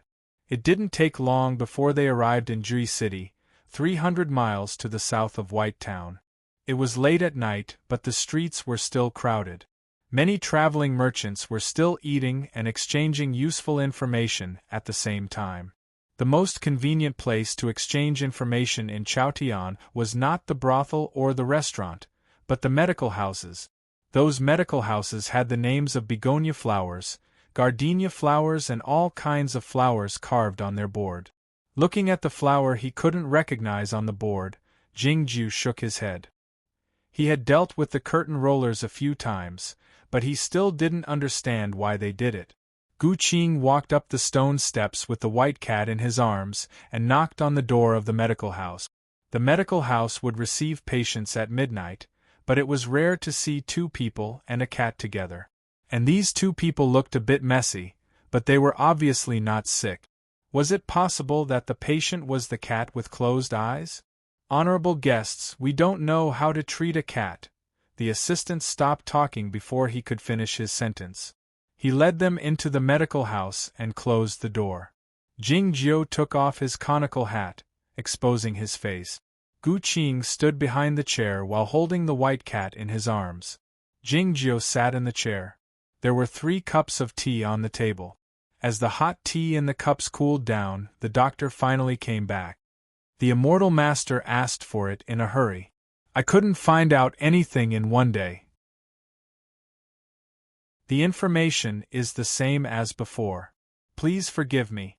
The doctor said this with a bitter smile, thinking that Jingju had asked for the information in Zhaoga City last night, and Jingju came to Jui City today.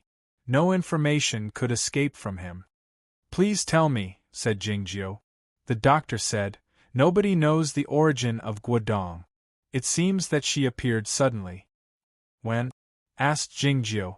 The doctor took out a jade amulet from his sleeve and held it in his hand, saying, "Lien Sanyue started cultivating behind closed doors many years ago in an attempt to break through the heavenly arrival state." Chapter 353. Lien Sanyue had a high cultivation state and generation, but for some reason, she hadn't broken through the heavenly arrival state. This was common knowledge in the cultivation circle. Yet, Jingju told him calmly and straightforwardly that it was not true. The atmosphere in the medical house suddenly turned quiet, full of awkwardness. The doctor looked a bit embarrassed, saying, "Everybody knows it, but Shui Yu nunnery didn't announce it to the world and didn't admit it, so we don't dare think so, just like the sword justice of your sect. If Lien Sandue had reached the heavenly arrival state a long time ago and stayed behind closed doors for the ultimate Tao, we don't dare comment on it. After a moment of silence, Jingjiu said, "Go on." 15 years ago, Guodong suddenly appeared at the Shuiyu nunnery, claiming that she was the personal disciple of Lien Sandue.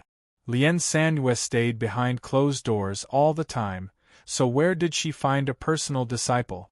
For some reason, the chief nun and the great grandmaster admitted her identity. And it was said that she had a special status in the nunnery, so nobody controlled her, and she could do whatever she wanted. The doctor continued, "The first time she appeared in public was at the plum meeting that you attended, and she won first place in zither playing. Her whereabouts were still uncertain after that, but she was discovered many times in White Town. As you know, we don't dare get too close to that temple, so we don't know the details." "What about the other matter?" asked Jingjiu. The doctor took out another jade amulet and held it in his hand, saying, "Tong Yen was not on the Cloud Dream Mountain when the cloud platform was destroyed 3 years ago, and his whereabouts were unknown. He came back from the southwest half a year later, but he still kept his mouth shut. When Bai Zhao went to Zhaoga City a few days ago, Tong Yen held a banquet in the Hanxi Valley to see him off. There was a plate of red moss on the table. Jingjiu didn't eat anything, so he didn't think there was anything special about the plate of red moss. It's not a seasonal food. The 4 seasons are distinct in the Hanxi Valley. Even if the formation can be used to cultivate it, it's not worth using it to grow red moss." Gu Qing explained softly behind him. Tong Yen came back from the southwest, and with the red moss, he might have stayed at the Baodong Zen temple. The doctor looked at him with admiration, thinking that he was worthy of being called Gu Qing. Jingjiu asked, "Did anything major happen in the southwest 3 years ago?" "The cloud platform was destroyed in the north. Other than that, there are a few other things worth noting." The doctor told him about the incidents one by one, and then continued, "The young master of the mysterious dark sect, Su Zai, suddenly appeared in Izhou for no reason and was assassinated by Bulo Lin. Everybody thought that he was dead for sure. Unexpectedly, he is still alive and has become a guest of the Western Sea Sword School. This incident has been tacitly acknowledged by the Orthodox sections. It can be said that he has forsaken the darkness for the light." Gu Qing couldn't help but shake his head and say, "The more I try, the more I don't understand." Jingjiu got up to thank him and left the clinic with Gu Qing. Gu Qing was a little puzzled. He didn't see his master give him anything, so why did he leave just like that? The information of the curtain rollers was always expensive, and the information they gave him that day was very valuable. Guodong was worth a lot of money, but it was mainly about Tong Yen. She came back from the southwest and a plate of red moss. These 2 seemingly insignificant pieces of information could predict many things in the eyes of the observant people. Jingjiu didn't understand why it was so. Back when he started to deal with the curtain rollers, they would exchange information. It was probably because the information he gave them was too old or useful, so the curtain rollers had the intention of befriending him. Later on, the attitude of the curtain rollers toward him grew more and more respectful. It could be said that they would take whatever he wanted, as if he were the one who opened the shop. Jui City was still bustling at night. The smell of mutton could be smelled on both sides of the street. Jingjiu led Gu Qing into a restaurant and asked for a private room on the highest floor. He ordered a double-duck hot pot, half of which was filled with clear water and the other half with flames.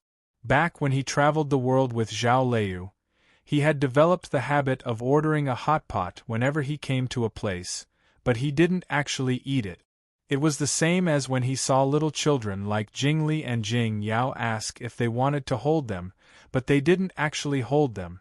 Gu Qing was his disciple, but he didn't eat much either, and he didn't care for little children.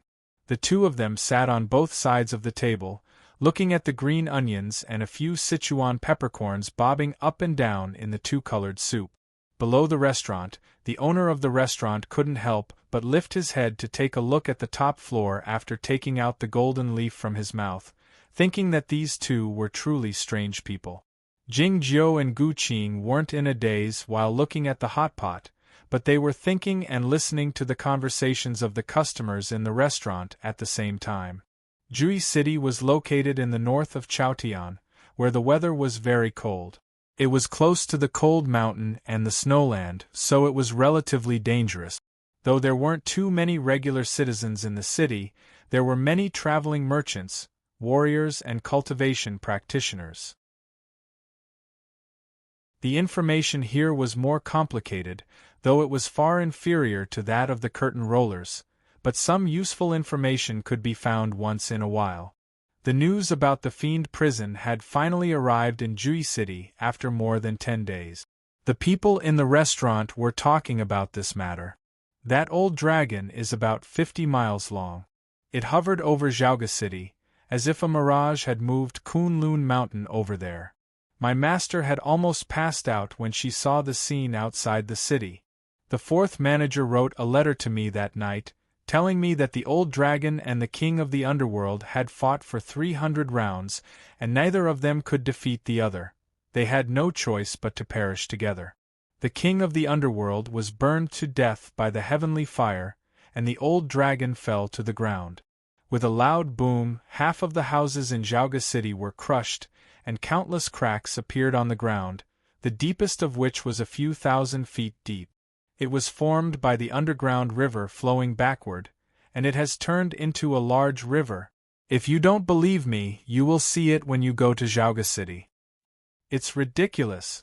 Even though the old dragon is the divine animal of the Cloud Dream Mountain, he can't be so long. Otherwise, where does he usually stay in Zhaoga City? I told you earlier. The old dragon usually hides under the ground. He is the rumored fiend prison. Those prisoners are all in the dragon's stomach. This statement caused another round of surprised screams in the restaurant, making it even livelier. I heard that the old dragon's spiritual soul was controlled by the king of the underworld in the end, and he died a miserable death, someone said sentimentally. Someone sneered, he deserves it. The Zhongzhou school claims to be an orthodox sect, but they connived the old dragon to eat humans. What kind of divine animal is he? He's worse than a devil. Bah! How can we believe what those devil men of the deviant sects and the king of the underworld said? The divine dragon has done a great service to the human race, but you people dare insult him.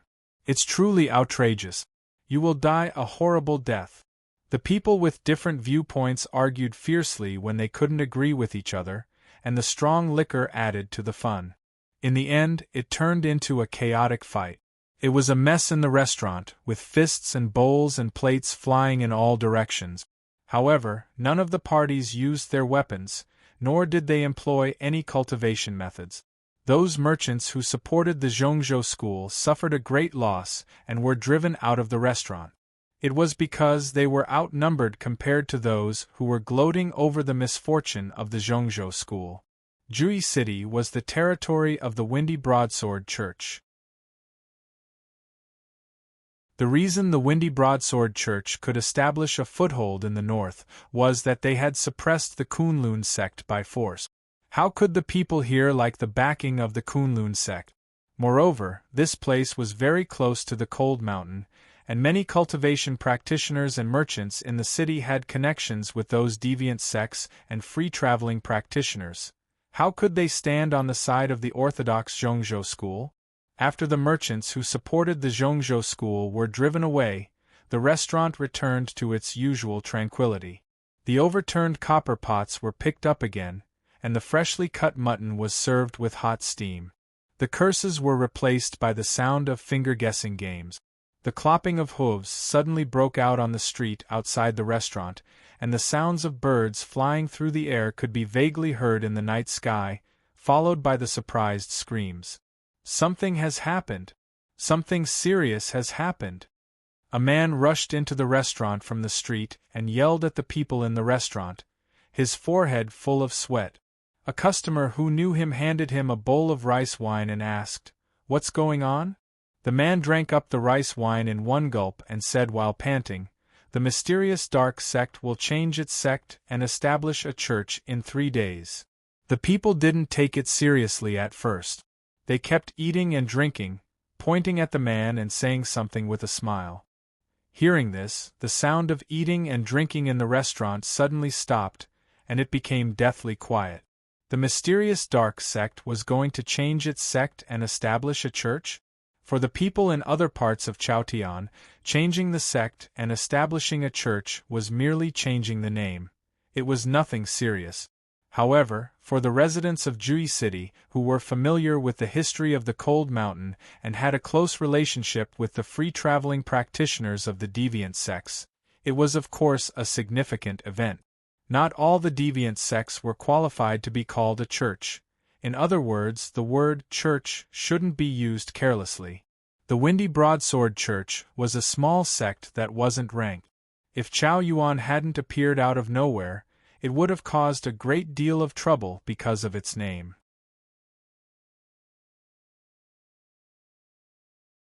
Chapter 354. 1,000 years ago, the Bloody Demon Church was the leader of the deviant sects, and it was extremely powerful. Even though it was later annihilated by the Center sect and other orthodox sects, its influence still existed. Many magic treasures and secret methods of the Bloody Demon Church had been passed down, becoming the most important magic treasures and secret methods of many deviant sections. These sects claimed that they were the orthodox inheritors of the Bloody Demon Church, as if they could enjoy a higher status in the dark world by doing so. The secret method attached to the devil pill of the ghost-eyed carp Lu Shui obtained was one of the secret methods of the Bloody Demon Church that had been lost in the world, and it was the Bloody Demon method of the highest level. This kind of Bloody Demon method could conceal the energy of the devil pill perfectly and help him improve his cultivation state many times in a short time. It was indeed formidable. It was easy to imagine that he would be welcomed by many deviant sects if he betrayed the Aoyama sect. Did the mysterious dark sect intend to become the second Bloody Demon Church by changing the name of a sect to a church? The mysterious dark sect was indeed prosperous a few hundred years ago, and could be called the number one deviant sect. But they were defeated in the fight against the Aoyama sect, and their ancestral altar was destroyed. The great grandmaster of the third generation became a hidden swordsman who had never seen the light of day. Since then, they had kept a low profile. Why did they suddenly become so arrogant? If they wanted to establish a banner and lead the deviant sects that had been declining for many years to regain their prestige, wouldn't the mysterious dark sect worry that they would be attacked by the orthodox sects? The people in the restaurant came back to their senses from the shock, and began to discuss the matter. If they want to call themselves the mysterious dark sect, who is their church master? Is he still Su Chiga? Su Chiga has been crippled a long time ago. Speaking of which, the reason why the sect master Su went mad back then is indeed strange. Strange?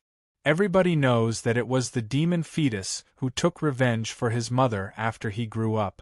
He succeeded in sneak attacking his father and turned his father into a cripple. Shut up. Do you want to die if you call that person the demon fetus?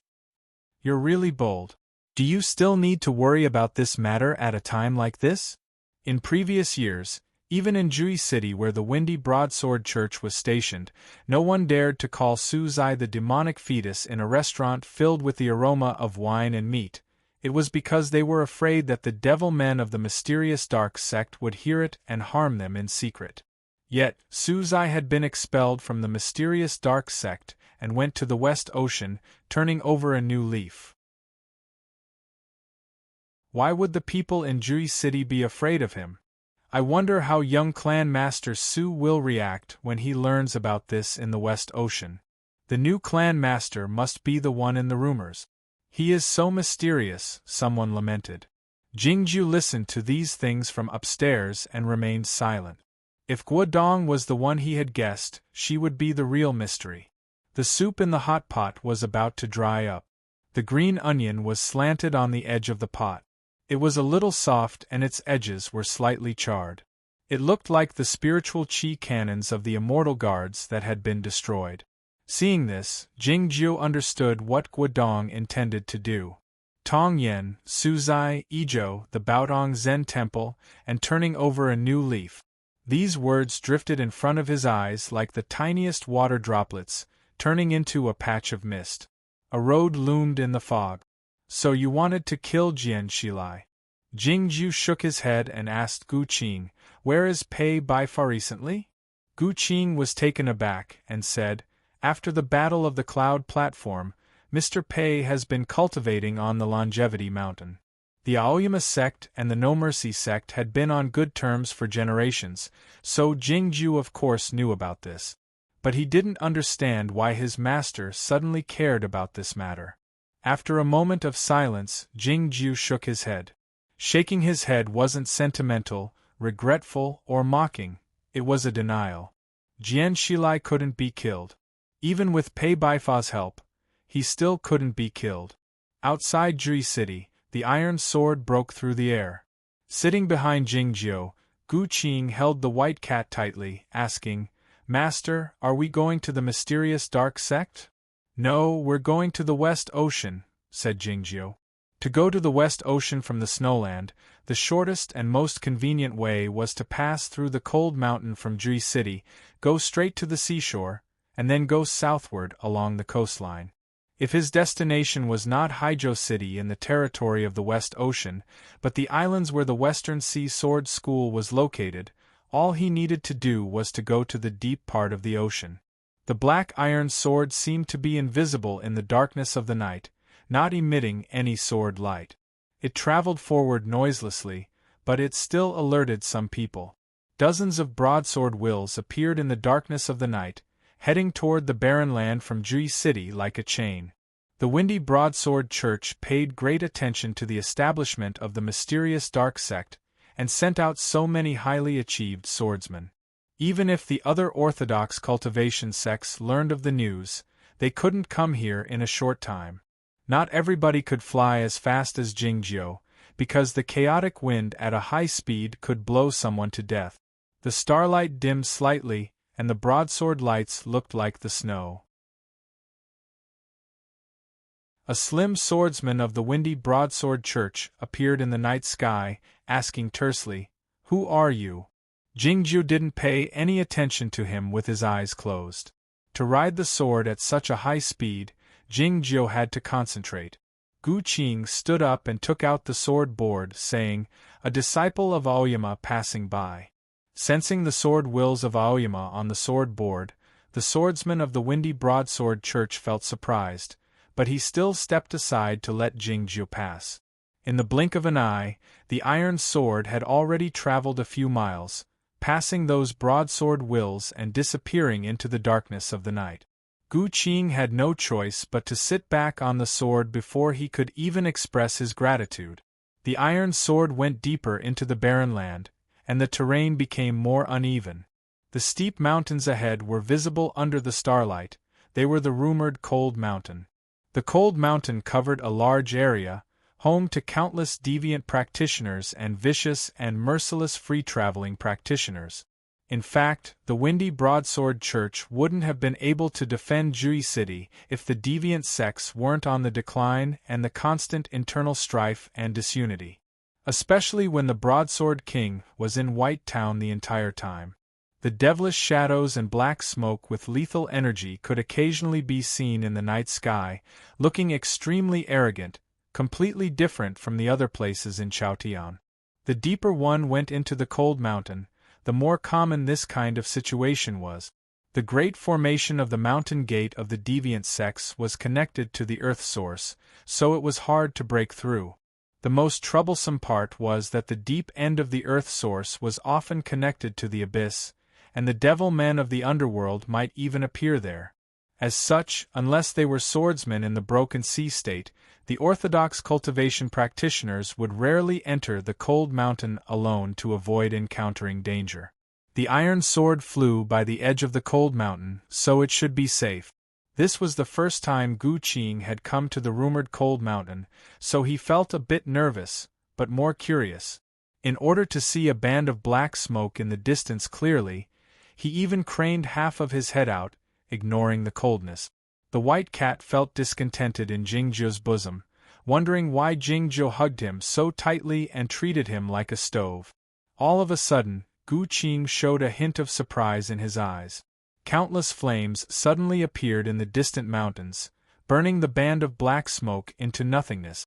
Regardless of which deviant sect the black smoke belonged to, or whether it was a free-traveling practitioner or a swordsman, he was dead for sure. What were those flames? They were so powerful that Jingzhou could still sense their formidable power even though he was thousands of miles away. In the dark of the night, those flames looked as dazzling as the real sun. "It's the sun banner." Jingzhou opened his eyes and looked in that direction. By now Gu Qing realized that it was the mountain gate of the mysterious dark sect. As a major deviant sect that had flourished for a time, the mysterious dark sect still had a profound foundation even though it had declined. The sun banner was the proof. It was rumored that this demonic weapon was made by sacrificing thousands of virgin boys to the fire. Even those in the heavenly arrival state would have a hard time subduing it. Looking at the mountain gate of the mysterious dark sect in the distance, Jingzhou felt a bit alarmed. It was not because of the sun banner that he was alarmed. He had fought with the sun banner many years ago, though it was his big brother who had attacked him. His alarmed intent came from a lethal intent. Someone was watching him at the mountain gate of the mysterious dark sect.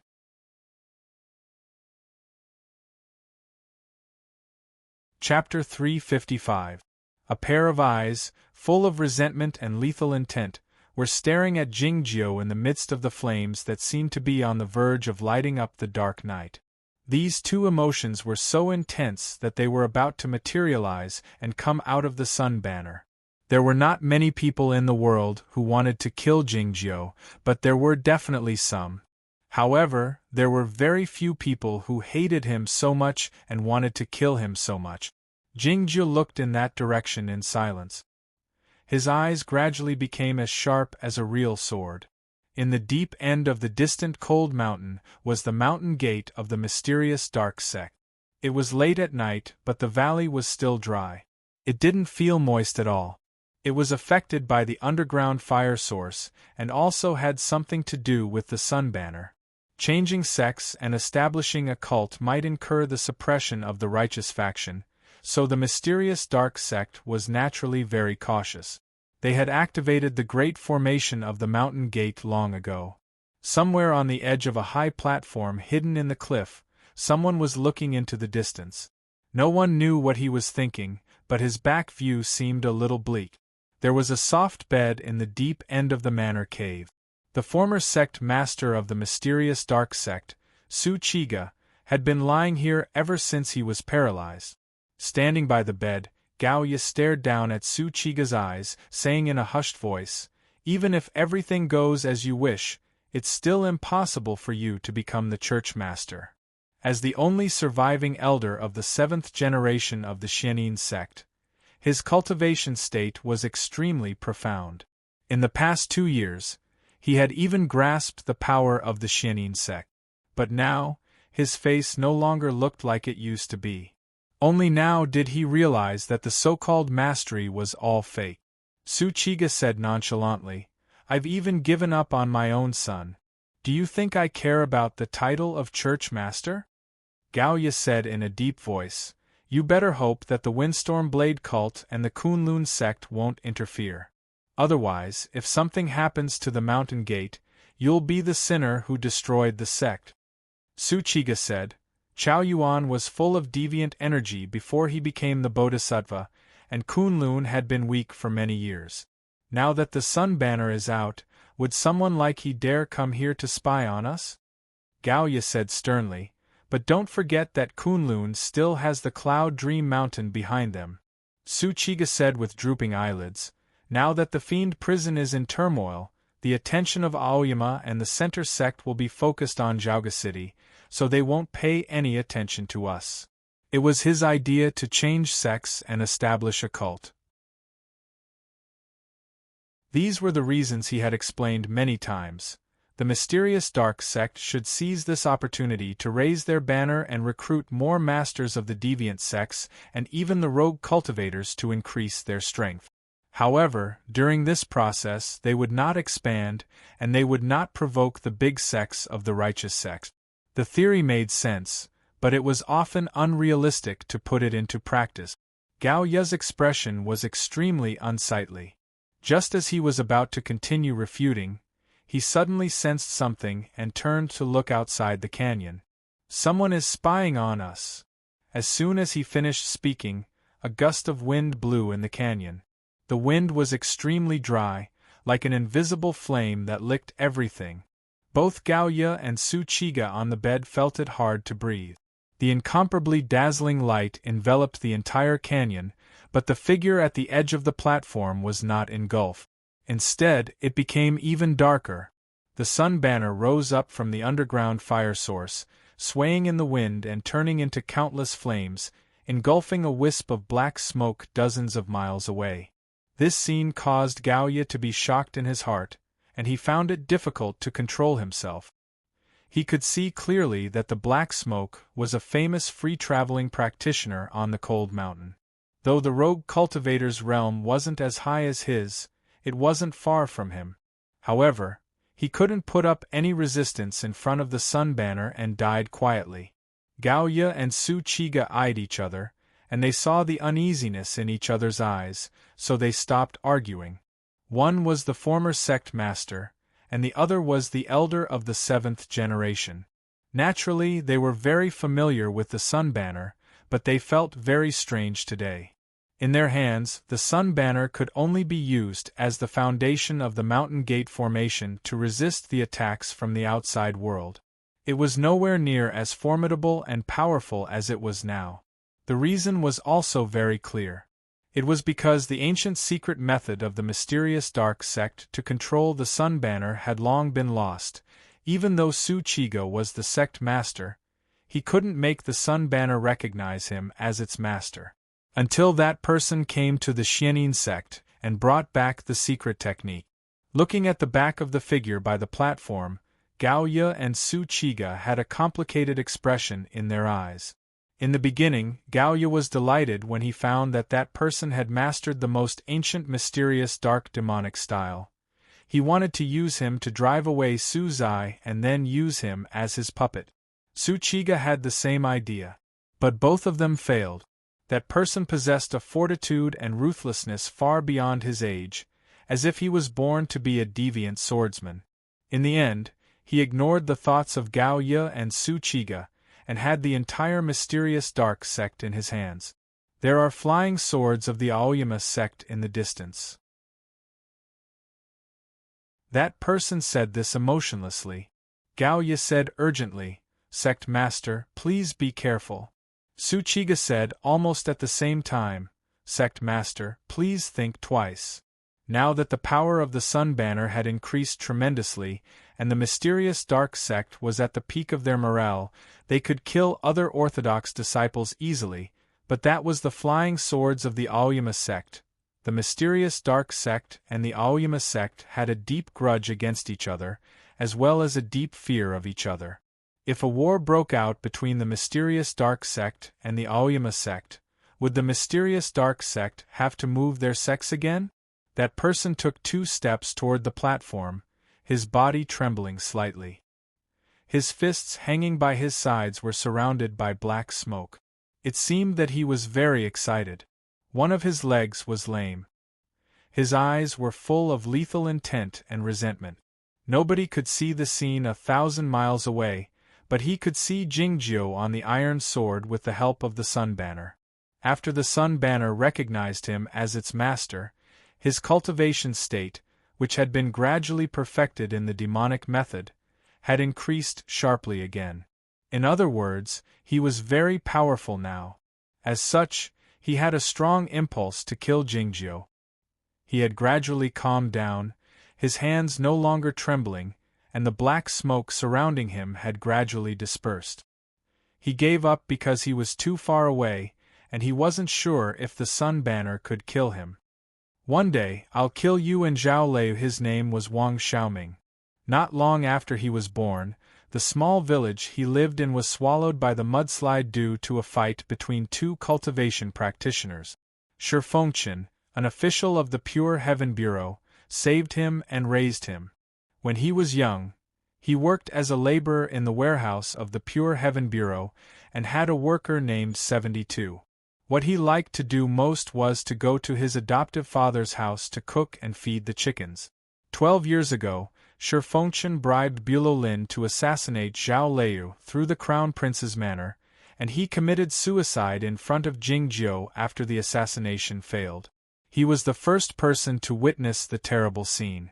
He left Zhaoga City with the cultivation method left by his adoptive father, and walked forward with difficulty in the old temple and the wild fields. He had many fortuitous encounters under the waterfall and in the cave, and he even learned the most ancient and orthodox secret method of the mysterious dark sect. After a few attempts, he arrived at the mysterious dark sect with the help of Elder Gao Ye and the secret cooperation of the former sect master, Su Qiga. Su Zai, whom even Lo Huainan was wary of, was forced to flee to the West Ocean like a stray dog. 4 years later, he had finally gotten rid of the direct disciples of Su Zai at the mysterious dark sect, and became the mysterious and formidable new sect master, and also the future church master. Yet, he had a clear and definite goal in cultivation, so he wouldn't be confused by other things. As such, he had been calm the entire time.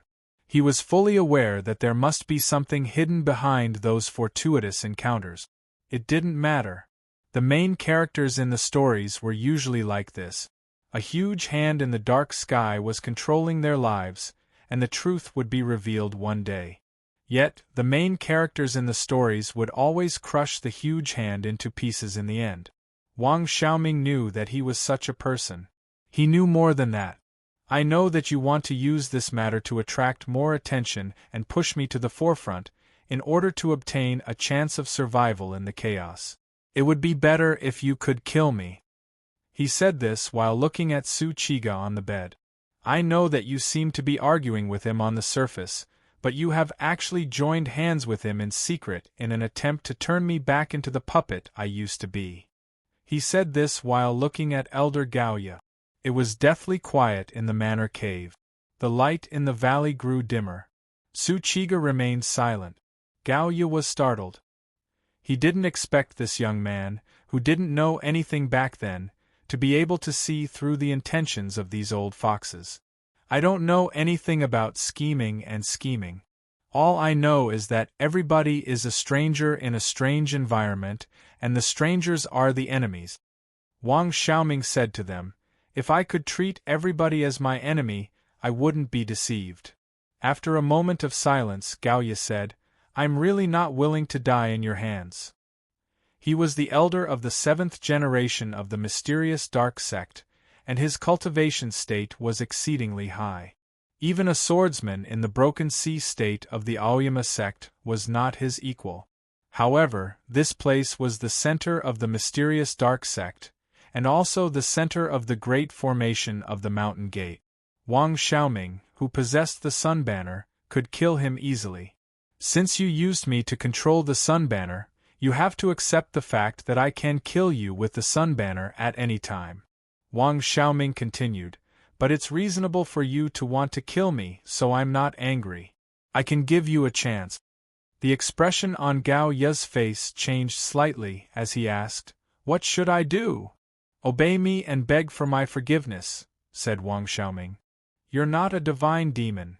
Su Qiga suddenly said, I thought I was a divine demon, but I ended up going mad and became a cripple. Of course I'm not a fiend god. Fiend gods wouldn't suffer as much pain and torture as I do. Wang Xiaoming said with a resolute look in his eyes, I am only the main character of this story. That's why I have to endure all this first and then get what I want. The pair of eyes in the sun banner disappeared. Jingju withdrew his gaze and closed his eyes again.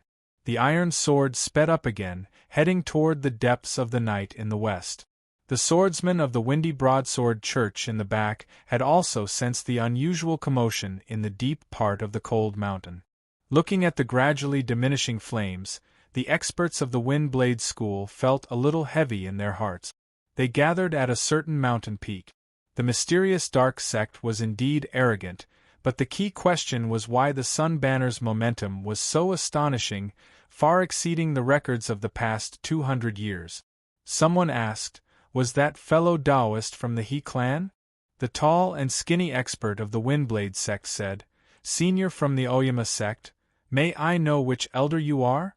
Everyone looked at the little black dot in the distance that was about to disappear into the night.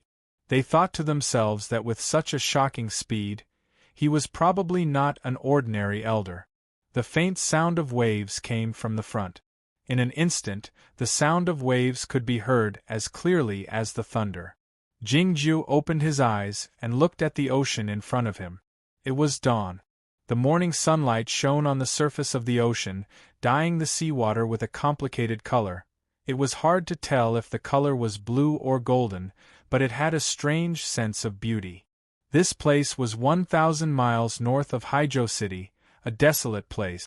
Even the seawater was cold, and there were few fish here and there. It was deathly quiet here. A few fat sea animals could be seen occasionally on the rocks along the shore. It was unclear what they usually ate. The iron sword stopped on a rock to take a rest. The white cat poked his head out from Gu Qing's chest and looked curiously at a fat sea animal not far away, as if he wanted to taste it. Gu Qing held the white cat gingerly, and then glanced at Jingju cautiously. After leaving the cold mountain, Jingju didn't say anything. He felt that his master had something on his mind. This was rare. Find out who that person of the mysterious dark sect is when we get back, Jingju suddenly said. As he rode the flying sword, Jingju thought about who wanted to kill him. Speaking of enemies, besides Tong Lu, there were only those humans and demons who had died by the thoughtless sword when he and Zhao Lei traveled the world, and those people in Zhaoga City. Of course, he didn't forget the troubles Lu Shisui had caused. There was no conclusion. Feeling surprised, Gu Qing said, Okay. What should we do after we find out? Jingju said, We'll kill them when we can. Back when he and Bai Zhao were trapped in the snowland, Jingju thought of using the thoughtless sword to send a message to Zhao Lei, asking her to kill Lo Huainan 10 years later. Now that he was outside, he would do it himself. Thousands of waves suddenly formed on the surface of the ocean, crashing against the rocks by the shore, making booming sounds. Though Jingju's voice was muffled, Gu Qing could hear it clearly. Jingju was taken aback, wondering how he could convince the sect master and the senior master sword justice to destroy the headquarters of the mysterious dark sect. It seemed that young brother Yuan and the monkeys would be the ones to do it. The white cat felt bored, yawning once, but he soon shut his mouth and looked at the deep part of the ocean. His pupils shrunk to the size of black dots. He looked extremely vigilant. The waves grew larger and higher, crashing against the shore, splashing a great deal of snow. A black line could be vaguely seen approaching at a high speed. Soon, Jingju could see it clearly. It was a wall of water several feet high. The iron sword flew up again.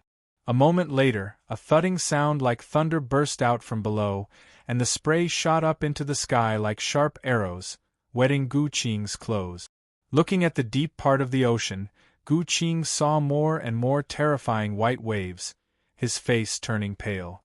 The strong wind was whistling, along with the smell of blood and salt, as well as the familiar smell of swords.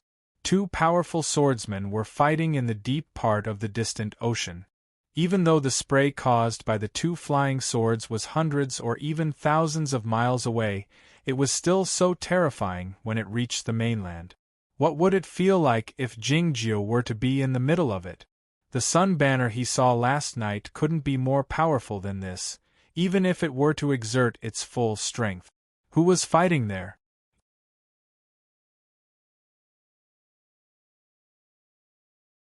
Chapter 356. According to the feedback from most of the readers yesterday, I'll use the big chapter for now. I'll update it every night at 8 o'clock, and I'll tell you if something comes up. In addition, though I wrote in this chapter that the sea is full of water, I found to my surprise that what I'm writing now is really perfect and beautiful. The rolling ocean waves stirred up countless sprays, turning into fog that enshrouded the surface of the ocean. The temperature dropped rapidly as the strong wind blew. The moss on the rocks were peeled off by the waves, and the fat sea animal had already dived into the ocean. The iron sword headed toward the deep part of the West Ocean. The fog grew thicker and thicker, and gradually merged with the dark clouds in the sky. The sunlight was blocked by the clouds, and the heaven and earth were shrouded in gloom. The iron sword flying at a high speed among the stormy waves was hard to be discovered. Looking at the deep part of the West Ocean, Jingjiu said to Guqing, "Throw the cat away if something happens." The white cat glanced at Jingjiu and meowed once. He wasn't expressing his dissatisfaction. He was issuing a warning to Jingjiu. Even though they were covered by the fog, dark clouds, and the ocean waves, they would still be discovered by the other party if they went over like this. Cats were naturally the best at hide and seek. Jingjiu knew what the cat said was reasonable, so he told Guqing to sit tight. The iron sword dived down from the sky, and plunged into the rolling and rapid ocean water. The ocean was full of water, and the resistance was great. Sitting at the front of the iron sword, Jingjiu raised his right hand and pointed it forward. A gentle and clear sword will came out from his fingertip. The ocean water coming at a high speed was like a hard stone wall, but for some reason, it became extremely soft when it encountered the sword will. Along with countless deep and thunderous explosions, the water parted to form a path. Jingjiu used the same posture when he passed through the deathly cold land years ago.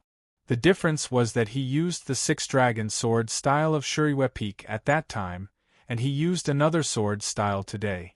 Seeing this scene, Guqing was quite surprised. His master even knew the inherited heaven sword of Tianguang Peak and taught it to him. Of course, he could accept the fact that his master knew the tied swordsmanship of Bihu Peak. However, his master's tied swordsmanship was so good that even the peak master of Bihu Peak was not as good as him. Tides came and went. Thunder rumbled and the seawater parted like a tide, forming a transparent wall of water around the iron sword. All kinds of fishes and seaweeds retreated at high speed, turning into countless lines of different colors. Occasionally, the huge and confused eyes of the sea beasts in the distance could be seen. The black iron sword carried 2 people and a cat at a high speed at the bottom of the West Sea. After an unknown period of time, the speed of the iron sword gradually slowed down, and the sound of thunder faded away. In the distance, countless black pillars appeared in the sea. They looked like standing whales. Those black pillars were actually part of the floating island that was submerged in the sea. This was not the Penglai Island, but the West Sea Islands. It was to this day that the islands at the deep end of the West Ocean were still owned by the mermaids in name, but they were seized by the godly swordsmen of West Ocean as their mountain gate many years ago. The iron sword stopped a distance away from the West Ocean Islands, making no sound. It kept sinking like a piece of broken wood until it reached the bottom of the ocean. It was dark here, and nothing could be seen. Jingjiu looked up. A sword fire came out in his pupils, and he saw the blue sky. Guqing had a profound cultivation state by now. He imitated his master's method of using the sword fire to wash his eyes, and his sight had finally penetrated the darkness and seen the distant surface of the ocean. Looking up from the dark bottom of the ocean, the distant surface of the ocean looked like a sapphire, exceedingly beautiful. Of course, the sapphire could also be the sky. There were countless cracks on the surface of the sapphire. They were hundreds of white air currents in the high sky, and they were also the lines in the seawater. Those lines were formed by bubbles, and they were a few miles long, and they were dissipating slowly. Gu Qing looked up at this magnificent and amazing scene, and he was so shocked that he couldn't speak a word. He even forgot that he was in the seawater. Were these the marks left by those two swordsmen in heaven and earth? In the next moment, more sword lights fell down from a high place, soundless. Innumerable deep cracks appeared on the surface of the West Ocean, the deepest of which was a few thousand feet deep, very close to the iron sword. The soft seawater seemed to have changed its nature in front of these sword lights, becoming many times more viscous. One had to know that this was only a tiny bit of the sword light that had leaked out. One could imagine how terrifying the true power of the sword light was. Gu Qing had witnessed the fight between the king of the underworld and the old dragon in the royal palace of Zhaoga City. That fight was a fight between the spiritual souls. Though it was marvelous, its momentum was far inferior to that of the two flying swords in the high sky. The sword lights sliced through the layers of clouds, and the ocean waves rose up and down. A distant morning sun was bobbing up and down, illuminating the seawater a bit. Gu Qing saw countless dead fish, and he even saw the corpses of a few small whales sinking slowly in the distance. He couldn't help but look at Jingjiu, feeling a bit nervous. He had vaguely guessed that these two swordsmen should be the godly swordsmen of West Ocean and Mr. Pei of the No Mercy sect. But why did his master bring him here? Not everyone had the opportunity to witness the fight between the swordsmen in the heavenly arrival state. It was a rare opportunity for any cultivation practitioner. However, they were at the bottom of the ocean, so close to the fight between the two swordsmen in the heavenly arrival state. What if one of the sword lights hit them? If his master intended to help Mr. Pei, what could they do given their abilities? Gu Qing lowered his head reflexively to take a look at the white cat in his chest. It was then that the surface of the ocean suddenly quieted down. Innumerable rocks fell into the ocean from the high sky like a rainstorm, leaving countless thin lines in the ocean. In the next moment, someone fell into the ocean. That person was motionless. His gray hair rose and fell along with the current like seaweed, and then it was gradually dyed red by the blood. Everybody was the main character in his own life story. However, some of the stories were comedies, and some were tragedies. Some were artistic, some were about mother-in-law and daughter-in-law, some were passionate, and some were legendary. If someone thought he was the main character in a bigger story, he must have something special about him, like being good-looking, or having a good family background, or having an outstanding talent, or having a unique experience. Wang Xiaoming thought he was the main character because of these reasons. He Zhan thought so as well. He was known for his good luck in the cultivation circle.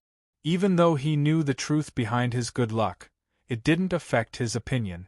With such an aunt, if he wasn't the main character, who would be? Now that he was the main character, he had to participate in the story. He couldn't be a spectator, and he couldn't stay far away from the scene to experience the mortal world. The journey from the Baodong Zen Temple to the Guoqing Temple wasn't completed. He went to Haizhou against Guodong's will and disguised himself as a fisherman, driving the boat to the deep end of the West Ocean, waiting to appear in the upcoming grand story. He didn't care about fame, but this event started at the Baodong Zen Temple, and the two friends got to know each other because of him, and it was a plan made by his seniors. It was so dangerous that he couldn't just ignore it. He drove the fishing boat and drifted on the West Ocean for a long time. He didn't dare get too close to the West Ocean Islands, and he didn't dare get too close to the battlefield chosen by Tong Yen, in case someone would suspect him. Early this morning, two sword lights appeared unexpectedly and cut the morning sunlight into pieces. The fight between the godly swordsmen of West Ocean and Pei Baifa had begun. The heaven and earth changed color, and the huge waves appeared on the ocean.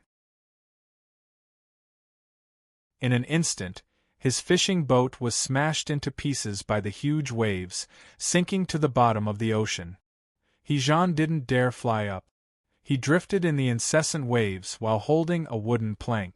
Sensing the two formidable sword wills in the high sky, he felt like an ant drifting on the surface of the water. It wasn't until now that he realized that the cultivation circle respected the powerful swordsman, and the main characters could only be the truly powerful swordsman. He wasn't qualified to be the main character in this story.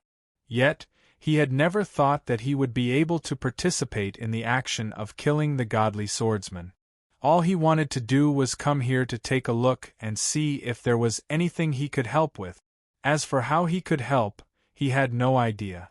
In fact, he hadn't figured out the intention of Tong Yan's extremely simple plan until now. The seawater kept on washing his body, making his thoughts a bit muddled. Mr. Pei had already struck. Was it Tong Lu or Su Zai who had completed the last step of enticement? Were the two of them exposed? When would they escape? Right, how many people could his Huanxi silk seat? He had always traveled alone before, so he had never had a chance to try it. He should have gone to Ozawa first. As he was thinking of these trivial matters, he suddenly found that the waves ahead of him had become a bit smaller. The wind and clouds dispersed, revealing the blue sea and blue sky. He-Zhan raised his head and looked at the sky. A figure fell down from the high empty realm. A moment later, another figure fell down from the empty realm. The two figures fell into the sea one after the other, creating inconspicuous splashes as they sank to the bottom of the ocean. In the farther direction of the West Ocean Islands, dozens of sword lights could be vaguely seen. Looking at the surface of the ocean from the pitch-black bottom of the ocean was like looking at the sky from the bottom of a well. That patch of sky was out of reach for the frog, but it was also difficult for the people in the sky to discover it in the shadow at the bottom of the well. The iron sword stopped at the bottom of the ocean, and nobody could find its trace. It was unclear if it was because he was holding the white cat, but Gu Qing found that his spiritual energy was always replenished, and he didn't have to worry about the shortage of energy. The ripples on the surface of the ocean gradually calmed down, and then two splashes appeared again. Pei Baifa fell into the ocean. The godly swordsman of West Ocean fell into the ocean as well. Gu Qing's face was pale. His right hand pinched the sword instruction, ready to strike at any moment. Jingjiu didn't intend to strike. All he did was look at the bottom of the ocean in silence. The godly swordsman of West Ocean sank slowly to the bottom of the ocean. He was very tall and big. Even though he was lying in the ocean, he still gave off a sense of majesty like a statue. Countless tiny sword wills were hovering around his body, looking like the electric threads. The ocean water swam around him gently. The ferocious sea animals fled to the deeper and farther places, looking extremely terrified. The sunlight shone on his face after passing through the ocean water, giving off a jade-like white glow. The bridge of his nose and his chin looked a bit stiff. He sank slowly to the bottom of the ocean, motionless with his eyes closed the entire time, as if he were asleep. At the bottom of the ocean 10 miles away, Pei Baifa was also sinking to the bottom of the ocean. He was also motionless with his eyes closed. His white hair was tousling in the ocean water, and the blood had been washed away. Would the fight between the two swordsmen in the heavenly arrival state end with both of them wounded? Dozens of sword lights appeared on the surface of the ocean in the west. As soon as they left the islands, they split into two groups. One group headed toward the godly swordsman of West Ocean, intending to rescue him. The other group headed toward Pei Baifa, intending to do so. Gu Qing looked at Jingjiu again, his eyes wide open, thinking that he had to strike now. Otherwise, Mr. Pei would die for sure.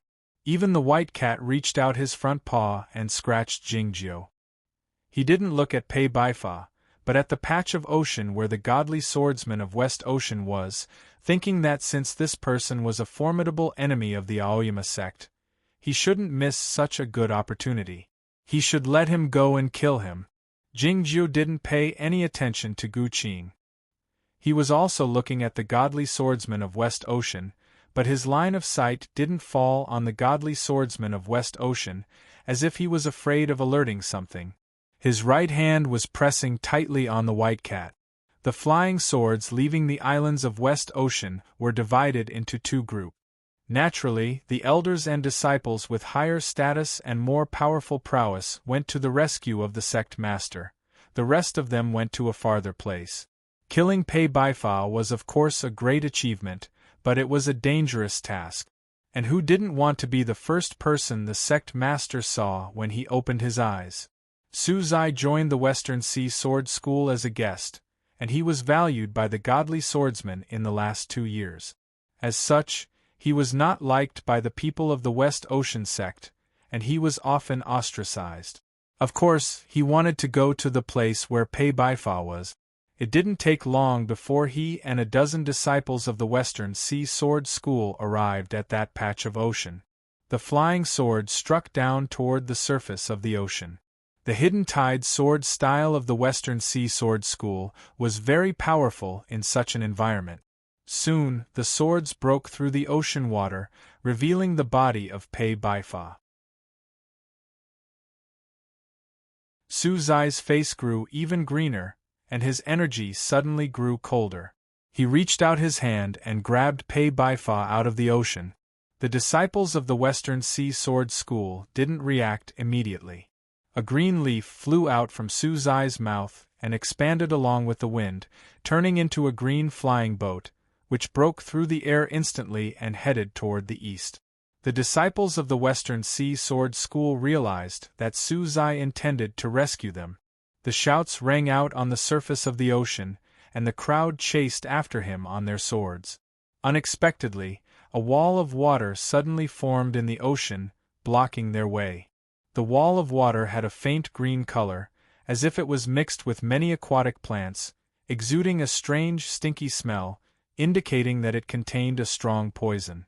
The disciples of the Western Sea Sword School didn't have enough time to evade it, and bumped into the wall of water, falling down in tandem. They had no time to chase after him. They hurried to guard their Tao hearts with the swords and take the magic pills to expel the poison. The rest of the disciples of the West Ocean sect had already entered the patch of the ocean and arrived by the side of the godly swordsman of West Ocean. Tong Lu was in the front. Though he wasn't the most senior or the most powerful person present, he was the most valued disciple of the godly swordsman, so nobody wanted to compete with him for this position. The sunlight shone on the face of the godly swordsman of West Ocean, making it look a bit pale. Looking at his master who seemed to be asleep, Tong Lu's face grew paler, his eyes full of struggle and pain, his hands trembling slightly, and the west cold flying sword under his feet buzzed. Someone had finally found that something was not right and yelled sternly, "What do you intend to do?" The godly swordsman of West Ocean still had his eyes closed, as if he hadn't noticed anything. The ocean water was illuminated by the sword lights, and the formidable and endless sword wills came from all directions. A bloody wound appeared on Tong Lu's left shoulder, and he backed up a few thousand feet, losing the best opportunity to strike. The crowd of the Western Sea Sword School stared at Tong Lu, who was holding the sword with his right hand, full of caution and an absurd expression in their eyes. Tong Lu was the most outstanding disciple of the young generation of the Western Sea Sword School, and was highly valued by the sect master. The sect master didn't reprimand you even though your performance was terrible during the Battle of the Cloud platform. Yet, you wanted to kill the sect master. Did you forget that the sect master was your master? It was truly rebellious. No one would have thought that something even more absurd was yet to come. A disciple of the Western Sea Sword School approached the godly swordsman of West Ocean soundlessly and landed his palm on his chest. The godly swordsman of West Ocean opened his eyes. The expression in his eyes was nonchalant. Whoosh! The ocean water was flowing wildly. The sword wills were formidable. The nearby disciples of the Western Sea Sword School were all knocked to the distance. The assassin disciple of the Western Sea Sword School backed up soundlessly, his black hair flying backward in the water, covering half of his face. It was a very ordinary face. It turned out that the godly swordsman of West Ocean wasn't unconscious at all. He pretended to be unconscious. Yet, no fear could be seen in the young woman's eyes at the moment, as calm as usual. It was because she was Guodong.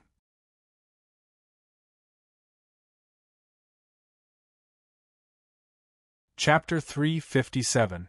The godly swordsman of West Ocean straightened his body in the ocean water and looked at Guodong, who was retreating in the ocean water, the expression in his eyes indifferent. This movement made the fresh blood come out from his body again, dyeing the surrounding seawater red. He was wounded severely at the moment, and his prowess was much weaker than usual. Pei Baifa had been defeated by him before, but he had cultivated behind closed doors on the Longevity Mountain for many years and had improved his cultivation state. Though he was defeated by him again today, he had paid a great price for it. Yet, he was fully aware that Pei Baifa wasn't the last resort in this assassination scheme. Pei Baifa couldn't kill him. This was his judgment of himself, and he believed that those who dared to plot against him would have the same judgment. This judgment was filled with unimaginable confidence. He didn't suppress his wound and fell into the ocean, pretending to be unconscious, waiting for the real lethal strike.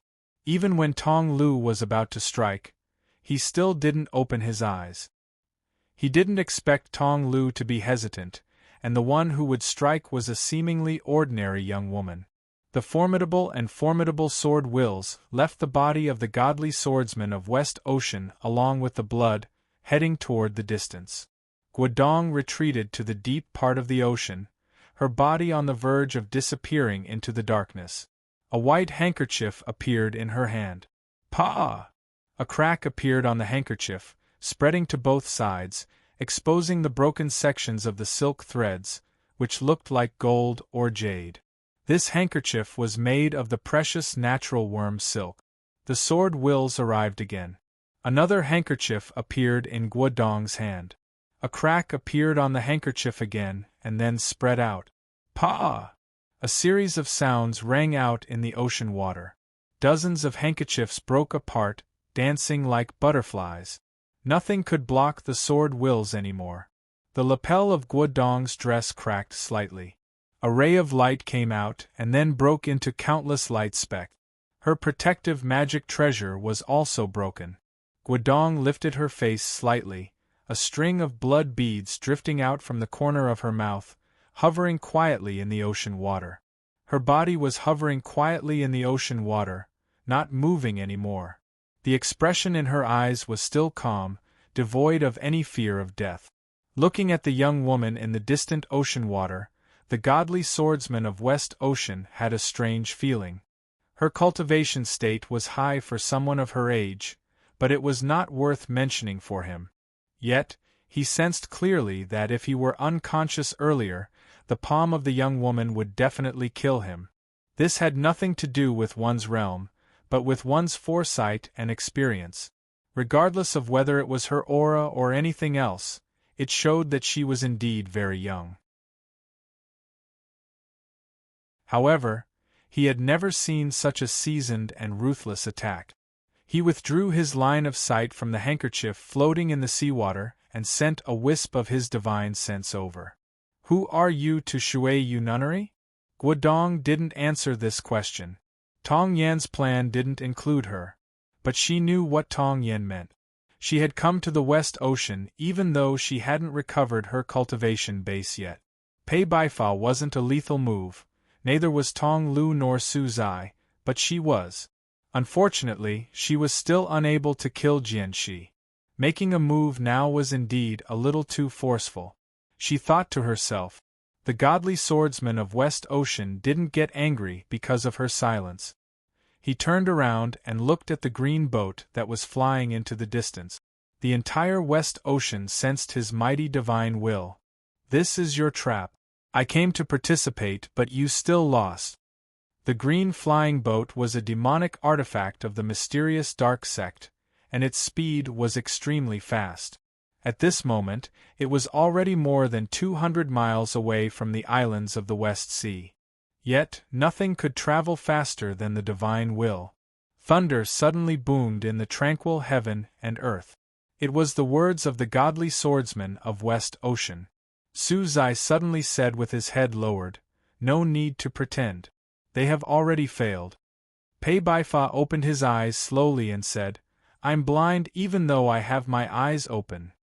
His gloomy eyes reflected the gloomy sky, devoid of any expression. This statement seemed to have a profound meaning, but it also seemed to have no meaning. Looking at him, Suzai said with a strange expression, "He is too powerful, we can't kill him." Pei Baifa said, "Yes, I told you that." Suzai said, "But you still want to kill him." Pei Baifa said, "Someone has to kill him." Suzai said while staring into his eyes, "But you're going to die." "It's because I'm going to die." Pei Baifa continued after a pause, "And I'm indeed going to die." After a moment of silence, Suzai suddenly struck out as fast as lightning. A faint sound rang out.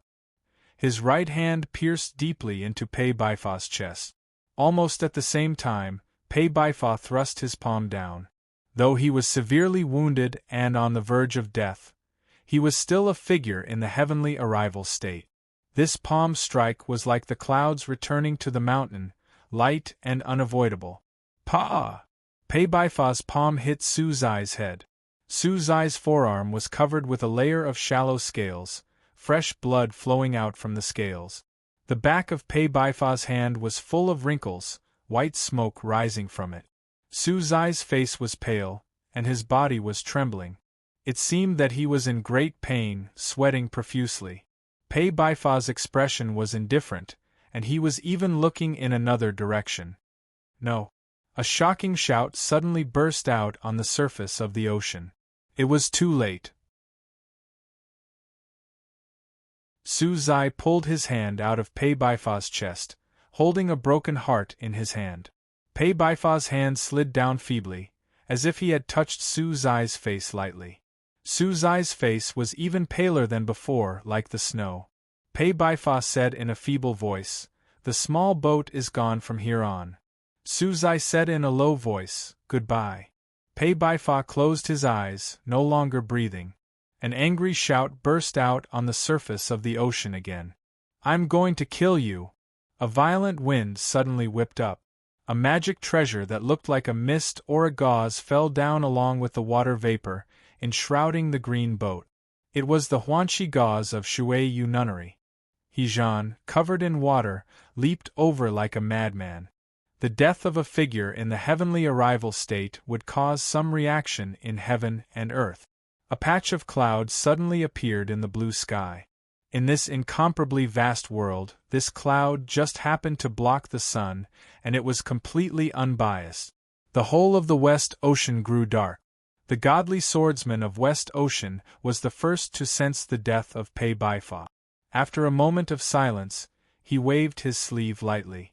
The flowing of the ocean water couldn't be seen at the bottom of the ocean, but the ocean water that rose up along with his sleeve was actually extremely violent.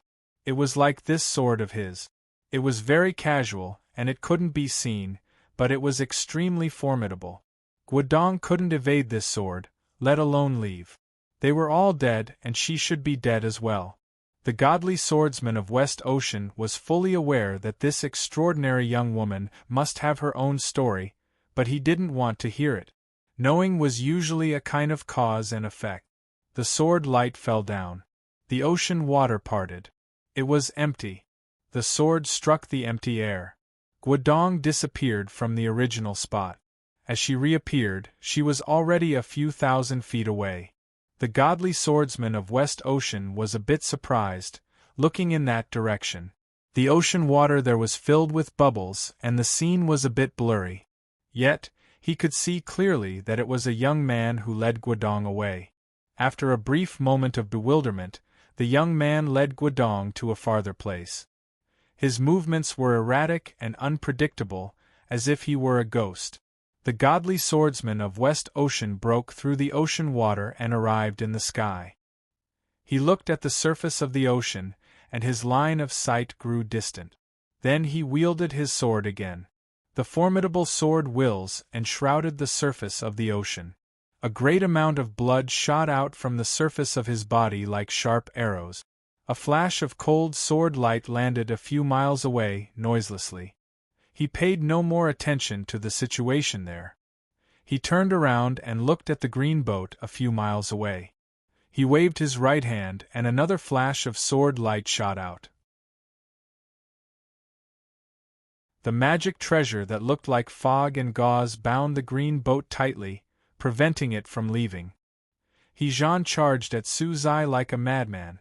Su-Zai shot him a glance and turned around to leave. A green leaf appeared in the Huanxi gauze. He-Jean landed on the gauze and held Pei Baifa's corpse in his arms as it fell down from the sky. The body in his arms had lost its warmth, and the bloody hole in the chest of the old man was a shocking sight. He-Jean's face was pale and he was in a daze. He didn't notice the sword light coming from the distant ocean, and he was on the verge of death. A spray appeared on the surface of the ocean. Gu Qing rode his sword and blocked in front of He-Jean. In his current cultivation state, how could he block a sword wielded by the godly swordsman of West Ocean? In an instant, he remembered what his master had told him before he left. If you encounter a problem, throw the cat away. Without hesitation, Gu Qing threw the white cat in his arms toward the sword light. The white cat flew up in the sky, his 4 limbs spread out, his long hair tousling in the wind. As the sword light approached, it seemed that the lightning had struck the surface of the ocean. The white cat let out a dreadful shriek, and the wind and clouds around him intertwined, blocking the sword light. Boom! Countless huge waves as high as the mountains crashed onto the surface of the ocean. Gu Qing didn't dare hesitate. He covered He-Jean with the Huanxi gauze and rode his sword toward the east. It was unclear when the white cat had returned to Gu Qing's chest. He lowered his head and licked his right front paw, the blood stains between his fingers.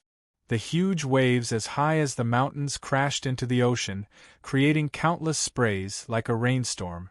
As the rainstorm fell down, Su-Zai turned around and watched Gu Qing leave with He-Jean expressionlessly.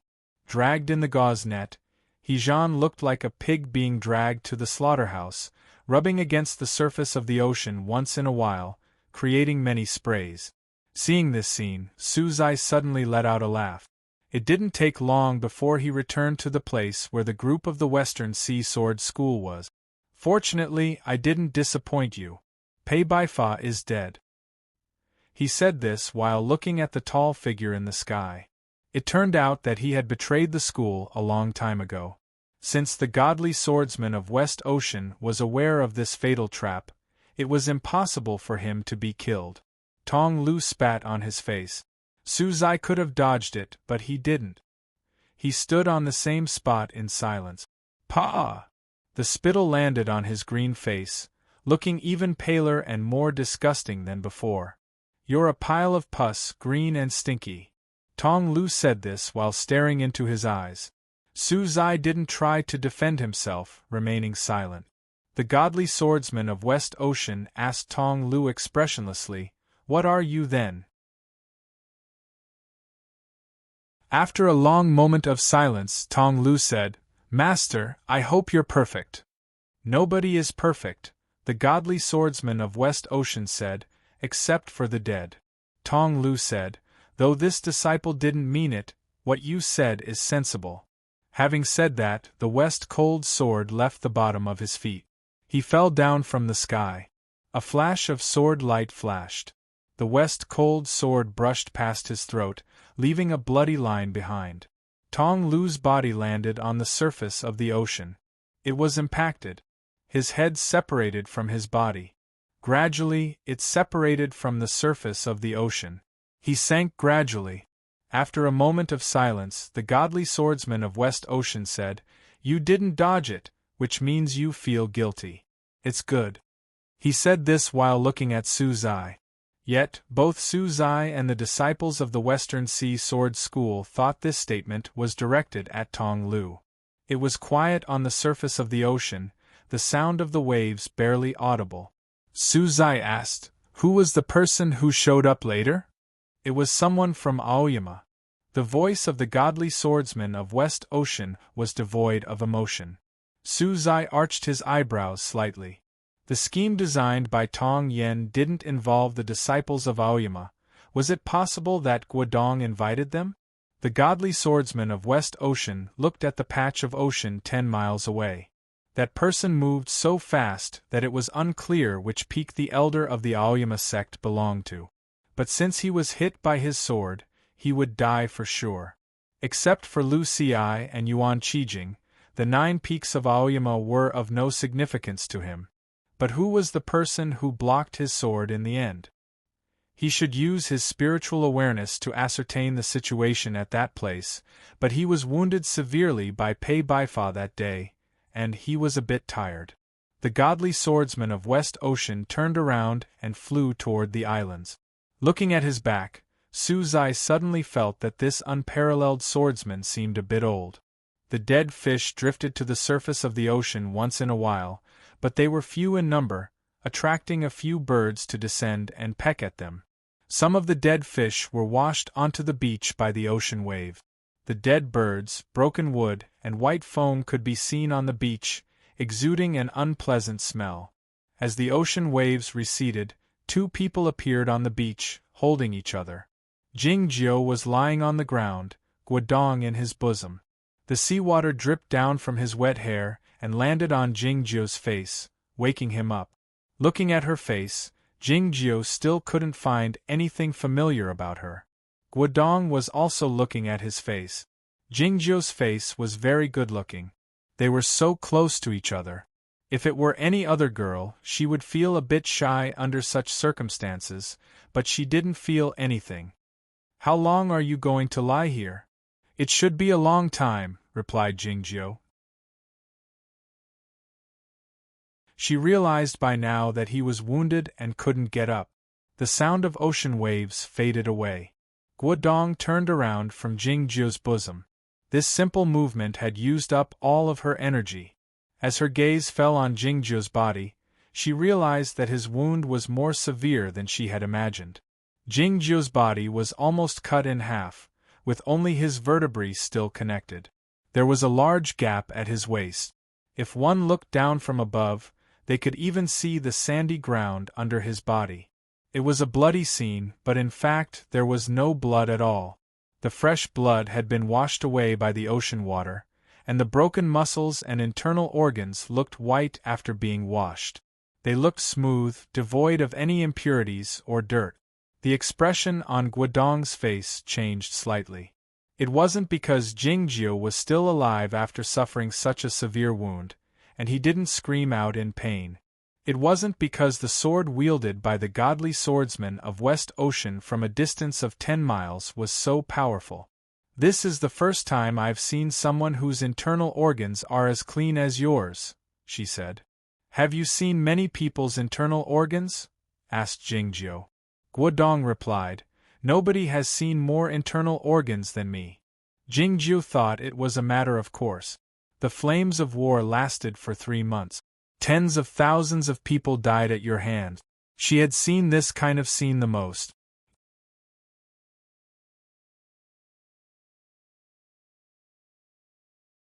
Chapter 358. I've seen many dead people, so my judgment can't be wrong. Guodong continued while looking at him. "You're really going to die." "I know," said Jingjiu. His injuries were extremely severe. His internal organs were all broken, and he had lost all his vital energy and blood. Even the most precious spirit pills and miraculous medicines couldn't save him unless he could obtain a fairy book. Guodong asked, "Can you tell me who you are before you die?" "You've seen me before," said Jingjiu. Guodong said, "Even if you are the personal disciple of Jingyang, you can't be so powerful." It was not something those so-called young geniuses could do to help her escape from the sword of the godly swordsman of West Ocean. If this news were to be spread out, it would shock the whole of Chaotian, or nobody would believe it. Guodong didn't believe that he was merely a disciple of Aoyama named Jingjiu. Jingjiu didn't answer her question. Because of the excessive loss of blood, His face was as pale as a ghost, but his eyes and brows were still perfect. He looked more like a jade statue than a real person. The godly swordsman of West Ocean had the same feeling when he was lying in the ocean. I suggest that you turn into the sword ghost. You might dissipate in the end, but you can still live a little longer. Guodong's suggestion seemed simple, but it revealed her profound knowledge and attainment in the cultivation methods. Jingjiu couldn't turn himself into the sword ghost, so he had to find another way to survive. "Let me borrow your thread," he said. Hearing this, the expression in Guodong's eyes grew cold as she asked, "Who are you?" Jingjiu still didn't answer her. He raised his right hand slowly and reached out his forefinger. Guodong remained silent for a moment while looking at him, and then reached out a finger as well. The two fingers met in the ocean wind. They separated as soon as they touched each other, but it was hard to tell them apart. An extremely thin, sticky thread appeared between the two fingers that were gradually separating. This thin thread was transparent, and it was condensed by the wind. It moved slightly in the wind, looking exceedingly tough. Illuminated by the sunlight, the thread emitted a golden jade-like color, but it was very faint. The thin thread came out from Guodong's fingertip. The scene looked like a silkworm spinning silk in spring. The black iron sword appeared.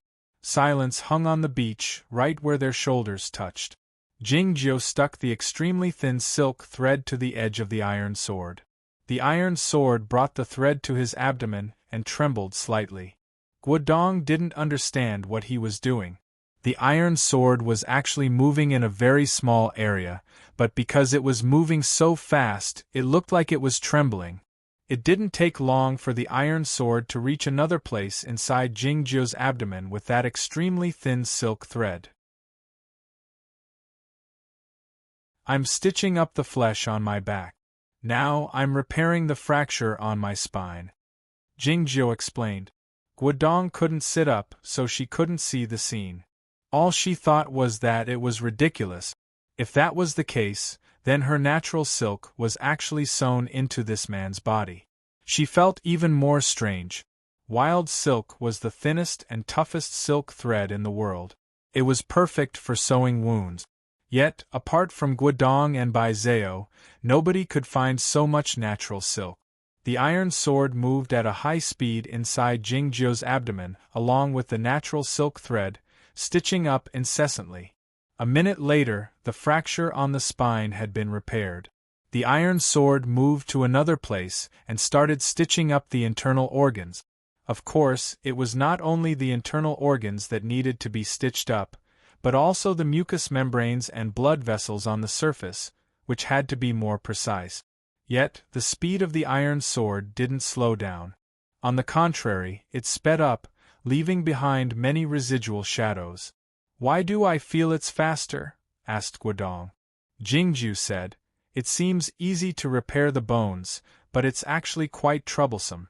The gray fibers inside are very thin and my bones are very hard." Guodong asked, "Have you done something like this before?" "I've studied it before," replied Jingjiu. As they were talking, the iron sword stitched up two sections of the intestines and started stitching up other parts of the intestines. After stitching up the internal organs, it was time to stitch up the muscles and the skin. The ocean wind blew over the setting sun. Time elapsed. After a long while, the iron sword stopped trembling, hovering in front of the two of them in silence. The golden and jade-like natural silk thread was cut off by the wind and returned to Jingjiu's fingertip. Guodong looked at his abdomen and found it was as smooth as usual, save for a thin bloody line. She couldn't find anything wrong with it. "You should be a doctor based on your skill," Jingjiu said. "It's mainly because Jian Shilai's sword is fast enough. The sword light that came from a few miles away was too sharp, so the wound was smooth and even. If the wound was messy like this beach, it would be more troublesome to deal with it. Of course, there were few things in this world that could cut his body in half." Guodong noticed that Jingjiu called the godly swordsman of West Ocean Jian Shilai. She had asked too many questions like this. "Is it done?" she asked. Jingju said, "No, it's just stitched together. It will take a long time for them to grow back on their own. But I won't die." Guodong said, "Then, it's my turn to die." What she suffered was not an external wound, but a fatal internal one. To ensure that she could kill the godly swordsman of West Ocean, she was very close to him when she struck, so she suffered a severe injury. The sword wielded by the godly swordsman of West Ocean had broken 3 of her Tao meridians.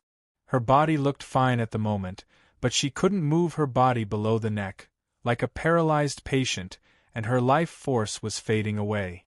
Even though Jingjiu's iron sword could sew up the smallest wound, it couldn't heal her injury. "You won't die." As Jingjiu said this, he felt that this scene and this conversation seemed to have taken place before. It happened a few years ago, or a few hundred years ago. Guodong shot him a glance and asked, "Is that so?" Having said that, she closed her eyes and rested. The setting sun was slanting further, and the sunset looked brighter. The surface of the ocean seemed to be ablaze. More and more dead fish drifted over from the distance, attracting more seabirds. They landed on the surface of the ocean and then flew up again, making a lot of noise. Seen from a distance, they looked like countless sparks. Jingjiu turned his head to look at her face. Her tightly closed eyes were like 2 lines, and her eyelashes, which were neither too long nor too short, were more lines. Her mouth was a line, and the bridge of her nose was another line. This was an ordinary face, different from her previous appearance. Back then, she was not exceedingly beautiful, but she was eye-catching. She could be remembered at a glance, no matter if she was in the Black Mountain or the Angry River, or in the prosperous human world. However, no matter which one she was, Jingjiu couldn't understand her, just like she couldn't understand him. "Your cultivation state is lower than mine, but you want to kill Shilai. What are you thinking? You've been stuck in the heavenly arrival state for hundreds of years, unable to break through. After I ascended, you've finally decided to use the most dangerous method to break through the cocoon and become a new person. Why do you still live like before? Why do you delay your cultivation and time for these unimportant matters, even at the cost of your own life? Pei Baifa doesn't have much time left, but what about you?" Looking at her face, Jingjiu was thinking about these questions. The night arrived and the sky was full of stars, illuminating the beach. Guodong opened her eyes, which reflected the starlight, looking very bright. The stars in the water were the stars in the sky. What was this person in front of her? She looked at Jingjiu in silence, saying nothing. Jingjiu didn't say anything either. He thought it was a good way to behave, unlike many years ago, when she kept on talking about reasons, which was quite annoying. After a long while, Guodong's eyelashes quivered slightly as she said, "You said that I won't die." "Yes," replied Jingjiu. Guodong said, "Why do I feel like you are looking at a dead person? Or a person who should be dead?" The corners of Jingjiu's mouth curled up slowly, forming an attractive curve. He responded with a polite smile. "Your face is indeed good-looking, but don't use it as a weapon against me. The concept of good-looking is merely a choice for the better bloodline when one's life continues," Guodong said, "and I'm not interested in these things." Jingjiu thought what she said was sensible, but he wasn't interested in it. He didn't like to listen to reasons, and he didn't like to talk about them either. He had only talked about them to Zhao Lei, and he had heard Guodong talk about similar reasons many years ago. Those were annoying memories that he wanted to forget. He merely came here to see her, not to meet her. Unexpectedly, they had to meet each other under the circumstances, and they were so close to each other, right in front of his eyes. What should he do? Jingjiu closed his eyes. Guodong didn't expect him to have such a reaction. Looking at Jingjiu's face, she suddenly came to a conclusion. Though she wasn't interested in those things, a good-looking face would make her feel better than an ugly face. Neither the Tao heart nor the Zen will would erase the deepest part of one's life. Forgetting the affection didn't mean being emotionless, otherwise one would become inhuman. Guodong understood this better than anybody else, so she could accept it easily. As such, she looked at Jingjiu's face for a long time. The stars in the sky were quiet and motionless, but they changed brightness and dimmed as time passed. As the morning sunlight grew brighter, the stars disappeared quietly. Jingjiu opened his eyes and woke up. He used the piercing awareness to check himself, making sure that the internal organs in his body were fine. Then, he looked at the tip of his foot and tried to move it. He found that the thumb of his right foot could move on its own. It had been one night. The gray filaments in his vertebrae had finally connected. This was the most important thing. He pulled back his right leg slowly. His movement was slow and clumsy, and it was very stiff, as if he was imitating a human puppet. He bent his right leg and stepped on the sand. He turned around slowly and put down his palm to support his body, and then he stood up inch by inch. His movement was so slow that the scene looked like it had been slowed down dozens of times. Guodong remarked, "You are like a chameleon." Jingjiu didn't pay attention to her. He was still concentrating on his movement, until he sat down in the end. This simple movement made his face look even paler, his eyebrows furrowed slightly. For his expression to change, it must be the most extreme pain. When he stitched up the wound the day before, he used the Zen method of the Guoqing temple to seal his six senses. Back when he had just broken through the state of inherited will on the top of the Shinma Peak, he encountered the thunderstorm. He used this method to avoid being shocked unconscious by the thunder. Yet, sealing the six senses would have a severe effect on the internal organs, muscles and meridians. If Jingjiu wanted to recover as soon as possible, he had no choice but to give up and endure it by relying on his willpower. Fortunately, he had never lacked willpower. He inhaled a mouthful of the salty ocean wind and made sure that the stitched parts of his internal organs didn't split open. His face looked a bit better now. He placed his palm on Guodong's hair and stroked it twice. Guodong asked with widened eyes, "What are you going to do?" Jingjiu raised his palm. Countless fine silk threads were pulled out by his palm, drifting softly in the ocean wind, giving off a beautiful glow. These silk threads were also the natural worm silk, but it was unclear how he managed to pull them out from Guodong's body. "You like to run around, so I have to tie you up first." Jingjiu wrapped the natural worm silk in his hand around Guodong's body, as if he was wrapping her up with a cloth. Guodong knew that he didn't mean it, saying, "I heard that you used the same method to save Bai Zhao in the snowland back then." "Yes," said Jingjiu, "but this method can't save you. The cultivation state of the godly swordsman of West Ocean was many times higher than that of Lo Huainan, who had sneak attacked Bai Zhao. Guodong's injury was many times more severe than that of Bai Zhao. The natural worm cocoon and the secret cultivation method of Shui Yu nunnery could only stabilize her injury, but they couldn't cure it." Guodong asked while staring into his eyes, "Who are you?" "Jingyang has left the ancient script of the pill pearl to you. Are you the descendant of him and Nan Wang?" Jingjiu thought that she was still so troublesome, and that he shouldn't have come. Yet, he didn't answer her. He lowered his head and continued what he was doing, wrapping the silk around Guodong's body. The silk became thicker and thicker, and its position was getting higher and higher. It passed her chest and neck, and was about to reach her face. "If you want to gag me, you can have a try." The expression in Guodong's eyes grew calm and formidable. She didn't use the mantra of the disciples of Aoyama, and her tone was nonchalant. Yet, she was one of the top 3 people in the history of Chaotian who had killed the most people, so her threat was more real and powerful. Jingjiu changed his original plan after some thought. He wrapped the natural worm silk around her face. It didn't take long before a large silkworm cocoon appeared on the beach. Guodong's face was exposed, looking like a baby in a swaddling cloth. She looked adorable. Jingjiu wrapped the natural worm's silk around her waist and tied a button there, and then he tied the other end of the silk to his own wrist. Then he called out the iron sword and stood up with difficulty. His face turned pale again, his eyebrows furrowed tightly. He walked toward the forest behind the beach while carrying Guodong. To put it more precisely, he didn't walk, but moved. Fortunately, he tied the silk thread in a very precise position, and the balance of the cocoon was perfect, so it didn't affect his walking. By dusk, he had finally walked out of the forest.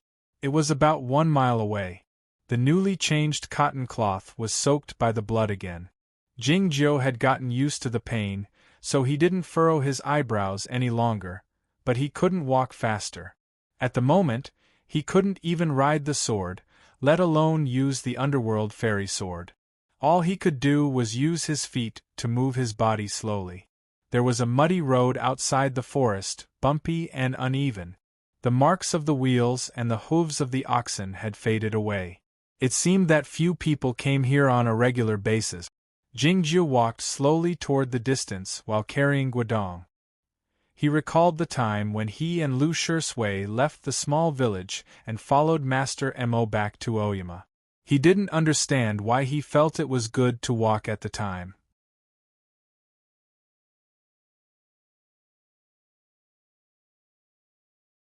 Chapter 359. In the last sentence of yesterday's chapter, Master Lu was changed to Master Mo. I apologize for that. On the top of Shinma Peak, the thin fog had gradually dispersed. Gu Qing knelt down in front of Zhao Lei.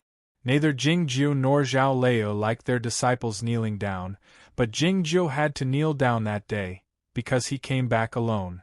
Looking at the empty ground by the cliff's edge, Zhao Lei thought of the bamboo chair there. After a moment of silence, she asked, "How many days ago did this happen?" 7 days ago, replied Gu Qing. Standing by the side, Yuan Chu thought anxiously that his senior master had traveled for 3 years, and then disappeared as soon as he came out. "Did he tell you anything?" asked Zhao Lei. Gu Qing wanted to say no, but he suddenly remembered what had happened when the iron sword passed the cold mountain, saying, "My master said that we should find out who the current sect master of the mysterious dark sect is, and then kill him when we can." Zhao Lei said, "Go find out then, and get ready." Gu Qing thought that his master meant for him to kill the sect master himself, but on second thought, his master might not come back this time, so he couldn't help but feel very sad. He had seen clearly the sword wielded in the blue sky and blue ocean that day. Who could survive the sword wielded by the godly swordsman of West Ocean with all his might? The atmosphere on the peak top was a bit gloomy, but not everybody was as sad as Gu Qing. The white cat was sleeping on the jade bed while holding cold cicada in his arms, his eyes closed, snoring softly. After leaving Aoyama this time, he didn't have a chance to fight the old dragon, nor did he have a chance to sneak attack Jian Shilai. All he did was play with the little kids in Zhaoga City for a few years. It was indeed meaningless. He didn't care whether Jingjiu was dead or alive. It would be better if he were dead. It was well known that he wished that pair of brothers would die as soon as possible, and there should be many people in the world who had the same thought. It suddenly opened its eyes and recalled that the 5th section Thundersoul Wood was still at the bottom of Shangda Peak, and its pupils couldn't help but constrict as it thought in its heart, "Jingjiu, you can't die yet. I have no way of retrieving the Thundersoul Wood from that damn dog." Yuan Chu didn't feel sad, but he was a bit worried. It was because he didn't know what the sword wielded by the godly swordsman of West Ocean meant. Zhao Lei's calmness worried Gu Qing. There was no bamboo chair at the edge of the cliff, but there was a man. He sat there in a daze. Pei Baifa's corpse was brought back to the No Mercy sect by Fang Jingtian in person. It was unclear what would happen on the Longevity Mountain. Su Zai was his trusted friend, which was why he saved him in Izhou City and introduced him to Tong Yen. As a result, The scheme against the godly swordsman of West Ocean came into being. Unexpectedly, Su Zai had betrayed them secretly a long time ago, and the godly swordsman of West Ocean had known the scheme in advance. How could anything have happened to him? Mr. Pei was dead, Tong Lu was dead, and Guodong's fate was unknown. These were all his fault. Sitting by the cliff's edge, He Zhan looked at the fog in front of him, his eyes covered by a layer of fog. His voice was hoarse and deep. "It's all my fault." Zhao Leia walked to the cliff's edge, and stood behind him with her hands folded behind her back. Gu Qing and Yuan Chu thought that she was going to comfort He Zhan. Unexpectedly, she suddenly kicked He Zhan to the bottom of the cliff. The world was quieter now that she couldn't hear the nagging of this trash, and the frustration in her heart had dissipated a bit. Shuriyue Peak said that the magic treasure called the Huanqi silk should be from Shui Yu Nunnery. Zhao Leia looked at Gu Qing, who was stunned, and said, "You take him back." He Zhan's painful yell could be heard from the bottom of the cliff. "I don't want to go to the nunnery." Zhao Leia didn't heed him, turning around and entering the manor cave. By now, Yuan Chu realized that his master was in a terrible mood. Gu Qing could feel it more clearly, so he didn't dare say anything.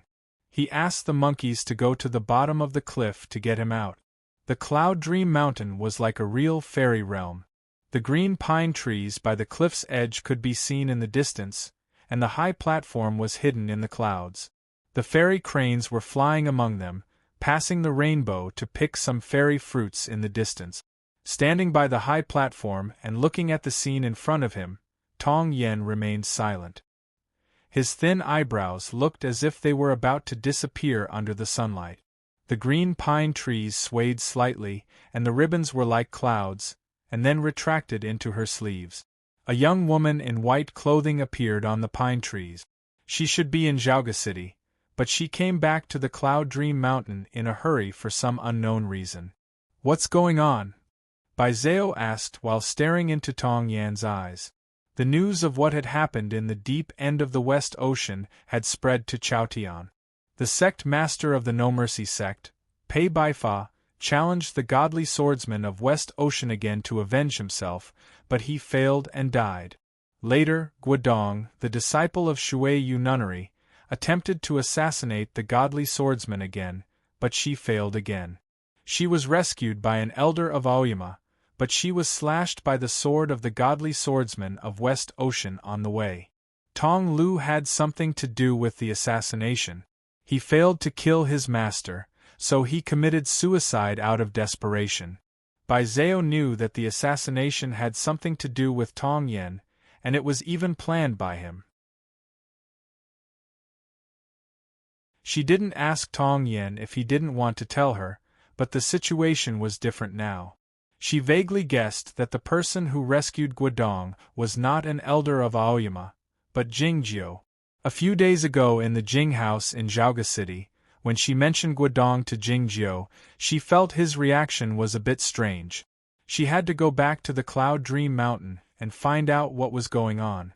This is the scheme we set up at the Baodong Zen Temple. The first level is what people see. After a moment of silence, Tong Yen said, "The senior master Guodong doesn't trust Su Zai, thinking that he will betray us, but Jian Shilai is too arrogant and will definitely participate in the scheme. As such, she hides behind him and becomes a variable in the scheme." "Is this the second level?" asked Bai Zhao. Tong Yen said, "That's right. Only the senior master Guodong and I know this level. I objected to it, but she didn't listen to me." Staring into his eyes, Bai Zhao asked, "Then, what about the third level?" "There's no third level," Tong Yen said calmly. Bai Zhao said, "Big brother, we grew up together, and I know you better than anybody else. You never think things are so simple." After a moment of silence, Tong Yen said, "The third level is actually quite simple. Su Zai, Mr. Pei, and I all think it's impossible to kill Jian Shilai. He's too powerful. Even my master can't do it. As such, this scheme at the West Ocean is only the first half. We just want Su Zai to win Jian Shilai's trust. As for what will happen next, we have to wait and see. Bai Zhao exclaimed in disbelief. So many people have died just to win Su Zai's trust? You also said that Jian Shilai is too powerful. How can he succeed? Su Zai assured me that he has a way to kill Jian Shilai, said Tong Yen. Under the circumstances, I have no choice but to trust him. After a long moment of silence, Bai Zhao said, You guys have deceived Tong Lu, the senior master Guodong, and Mr. Pei. Mr. Pei of course knows it, said Tong Yen. If he can't defeat Jian Shilai, it's the best choice. As for Tong Lu, if Jian Shilai is dead, he will commit suicide for sure. It's just a matter of time. What about Guodong?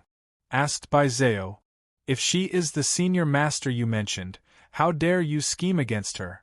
Looking at the white crane soaring above the ocean of clouds in the distance, Tong Yen said, Since she wants us to follow her path, she will understand what I'm doing. But Jing Jiu is dead now. He is not the same person as us, said Bai Zhao. Is the person who saved the senior master Guodong Jing Jiu? It's impossible, said Tong Yen with furrowed eyebrows. Believe me, said Bai Zhao. It's him. Tong Yen said after a moment of silence, Then he might not die. Why do you say so? Bai Zhao asked in a trembling voice. Tong Yen pulled back her gaze and wiped off the tears by her young sister's cheeks. Speaking of Jing Jiu's death, Bai Zhao cried. Tong Yen looked at her and said with a faint smile, We thought that you and he had died in the snowland back then. What happened later? Big brother, Bai Zhao said, is it true that someone like you who is good at playing Go is so heartless? Tong Yen said, You have to remember that the Go play is about life and death, and it doesn't allow too much affection. I'm like that, and so is Jing Jiu. The ocean wind died down after passing through the forest. The dry muddy road didn't become dusty, but it was still difficult to walk on it. Jing Jiu walked on the road while carrying Guodong. He saw some badly damaged houses, rotten fishing nets, and some skeletons of domestic animals, but he didn't see anyone. The cold starlight shone on these objects, giving off a feeling of decay and terror. It was evident that nobody had lived here for a long time. There must be a formidable demon nearby. Thinking of this possibility, Jing Jiu wasn't worried at all. On the contrary, he felt that he finally had a destination. He was severely wounded and couldn't ride the sword, but the regular demons couldn't hurt him. He left the muddy road and followed the traces to the nearby mountain. It didn't take long before he found a stone cave amid the rocks and vines. The stone cave was spacious and dry. There was a large pile of bones in the deep end, most of which were whale bones and fish bones. The marks left by the iron broom could be seen clearly on the walls of the cave. It was a demon with hard fur and was good at diving into the sea.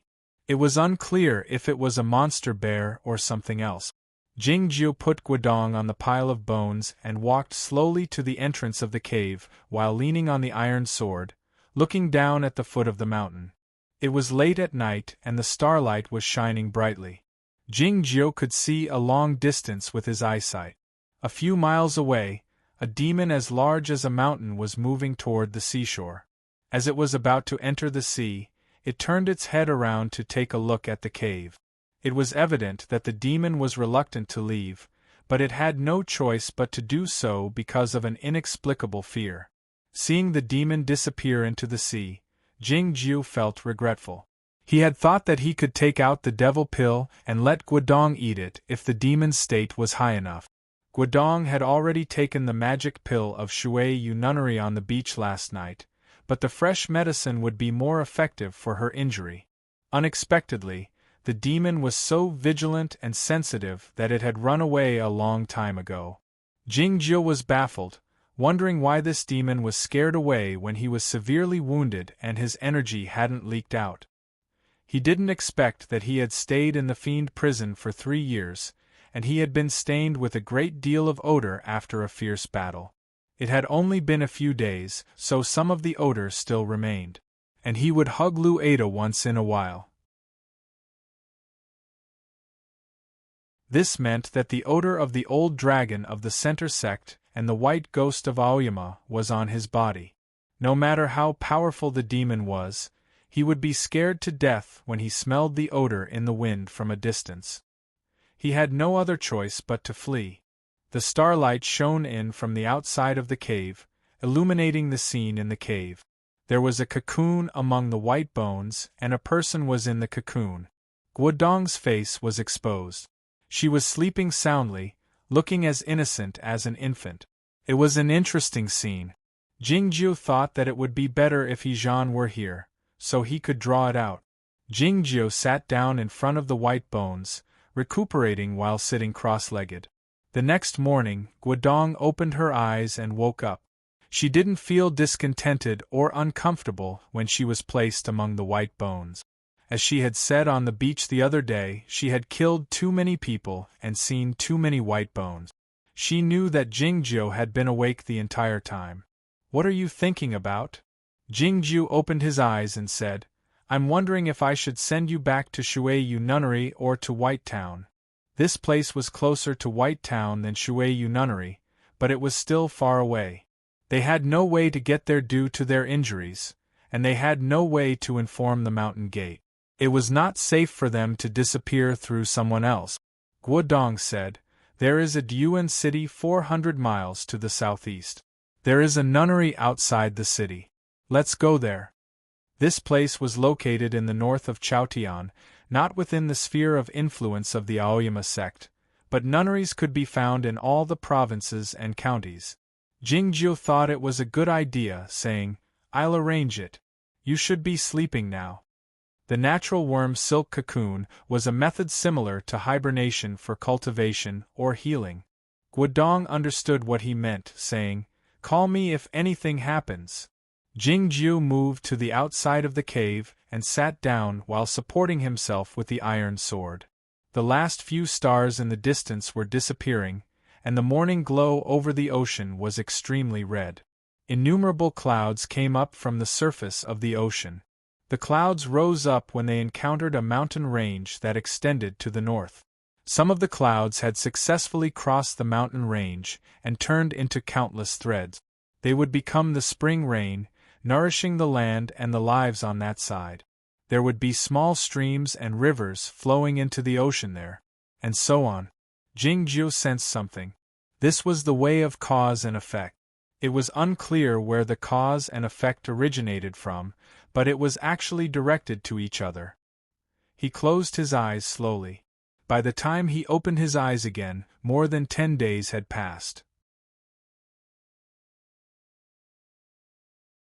He used the piercing discernment to check inside his body and ascertained that his injuries had gotten better, but he still couldn't do any strenuous exercise. For instance, he could ride the sword to leave, or kill someone with the sword, or leap to the cliff enshrouded by the thick fog 1,000 feet away. But he could do some simple things now. The iron sword left his side and drifted back into the cave. It moved at a high speed on the ground and the cave wall, giving off a faint grinding sound. The seemingly blunt tip of the sword had innumerable complicated and detailed patterns carved on it. Having done all this, Jingjiu got up and walked back to the cave. As he came before the pile of white bones, he found Guodong's face looked a bit better, looking a bit ruddy. The condition of her injury was quite stable. Though it couldn't be cured completely, she wouldn't die in a short time. Looking at the ordinary face, Jingjiu fell silent for a while. He had wondered why she couldn't figure out who he was, but he realized that he couldn't recognize her at the plum meeting back then, so he felt relieved. They were both stupid in this regard. Jingjiu woke her up and put the iron sword back into his body. Seeing this scene, Guodong thought of the rumor, saying, "It's said that you encountered a problem in your cultivation and stagnated. It looks like you have made some progress." Jingjiu didn't answer her question, saying, "I'm going to take care of something." "Where?" asked Guodong.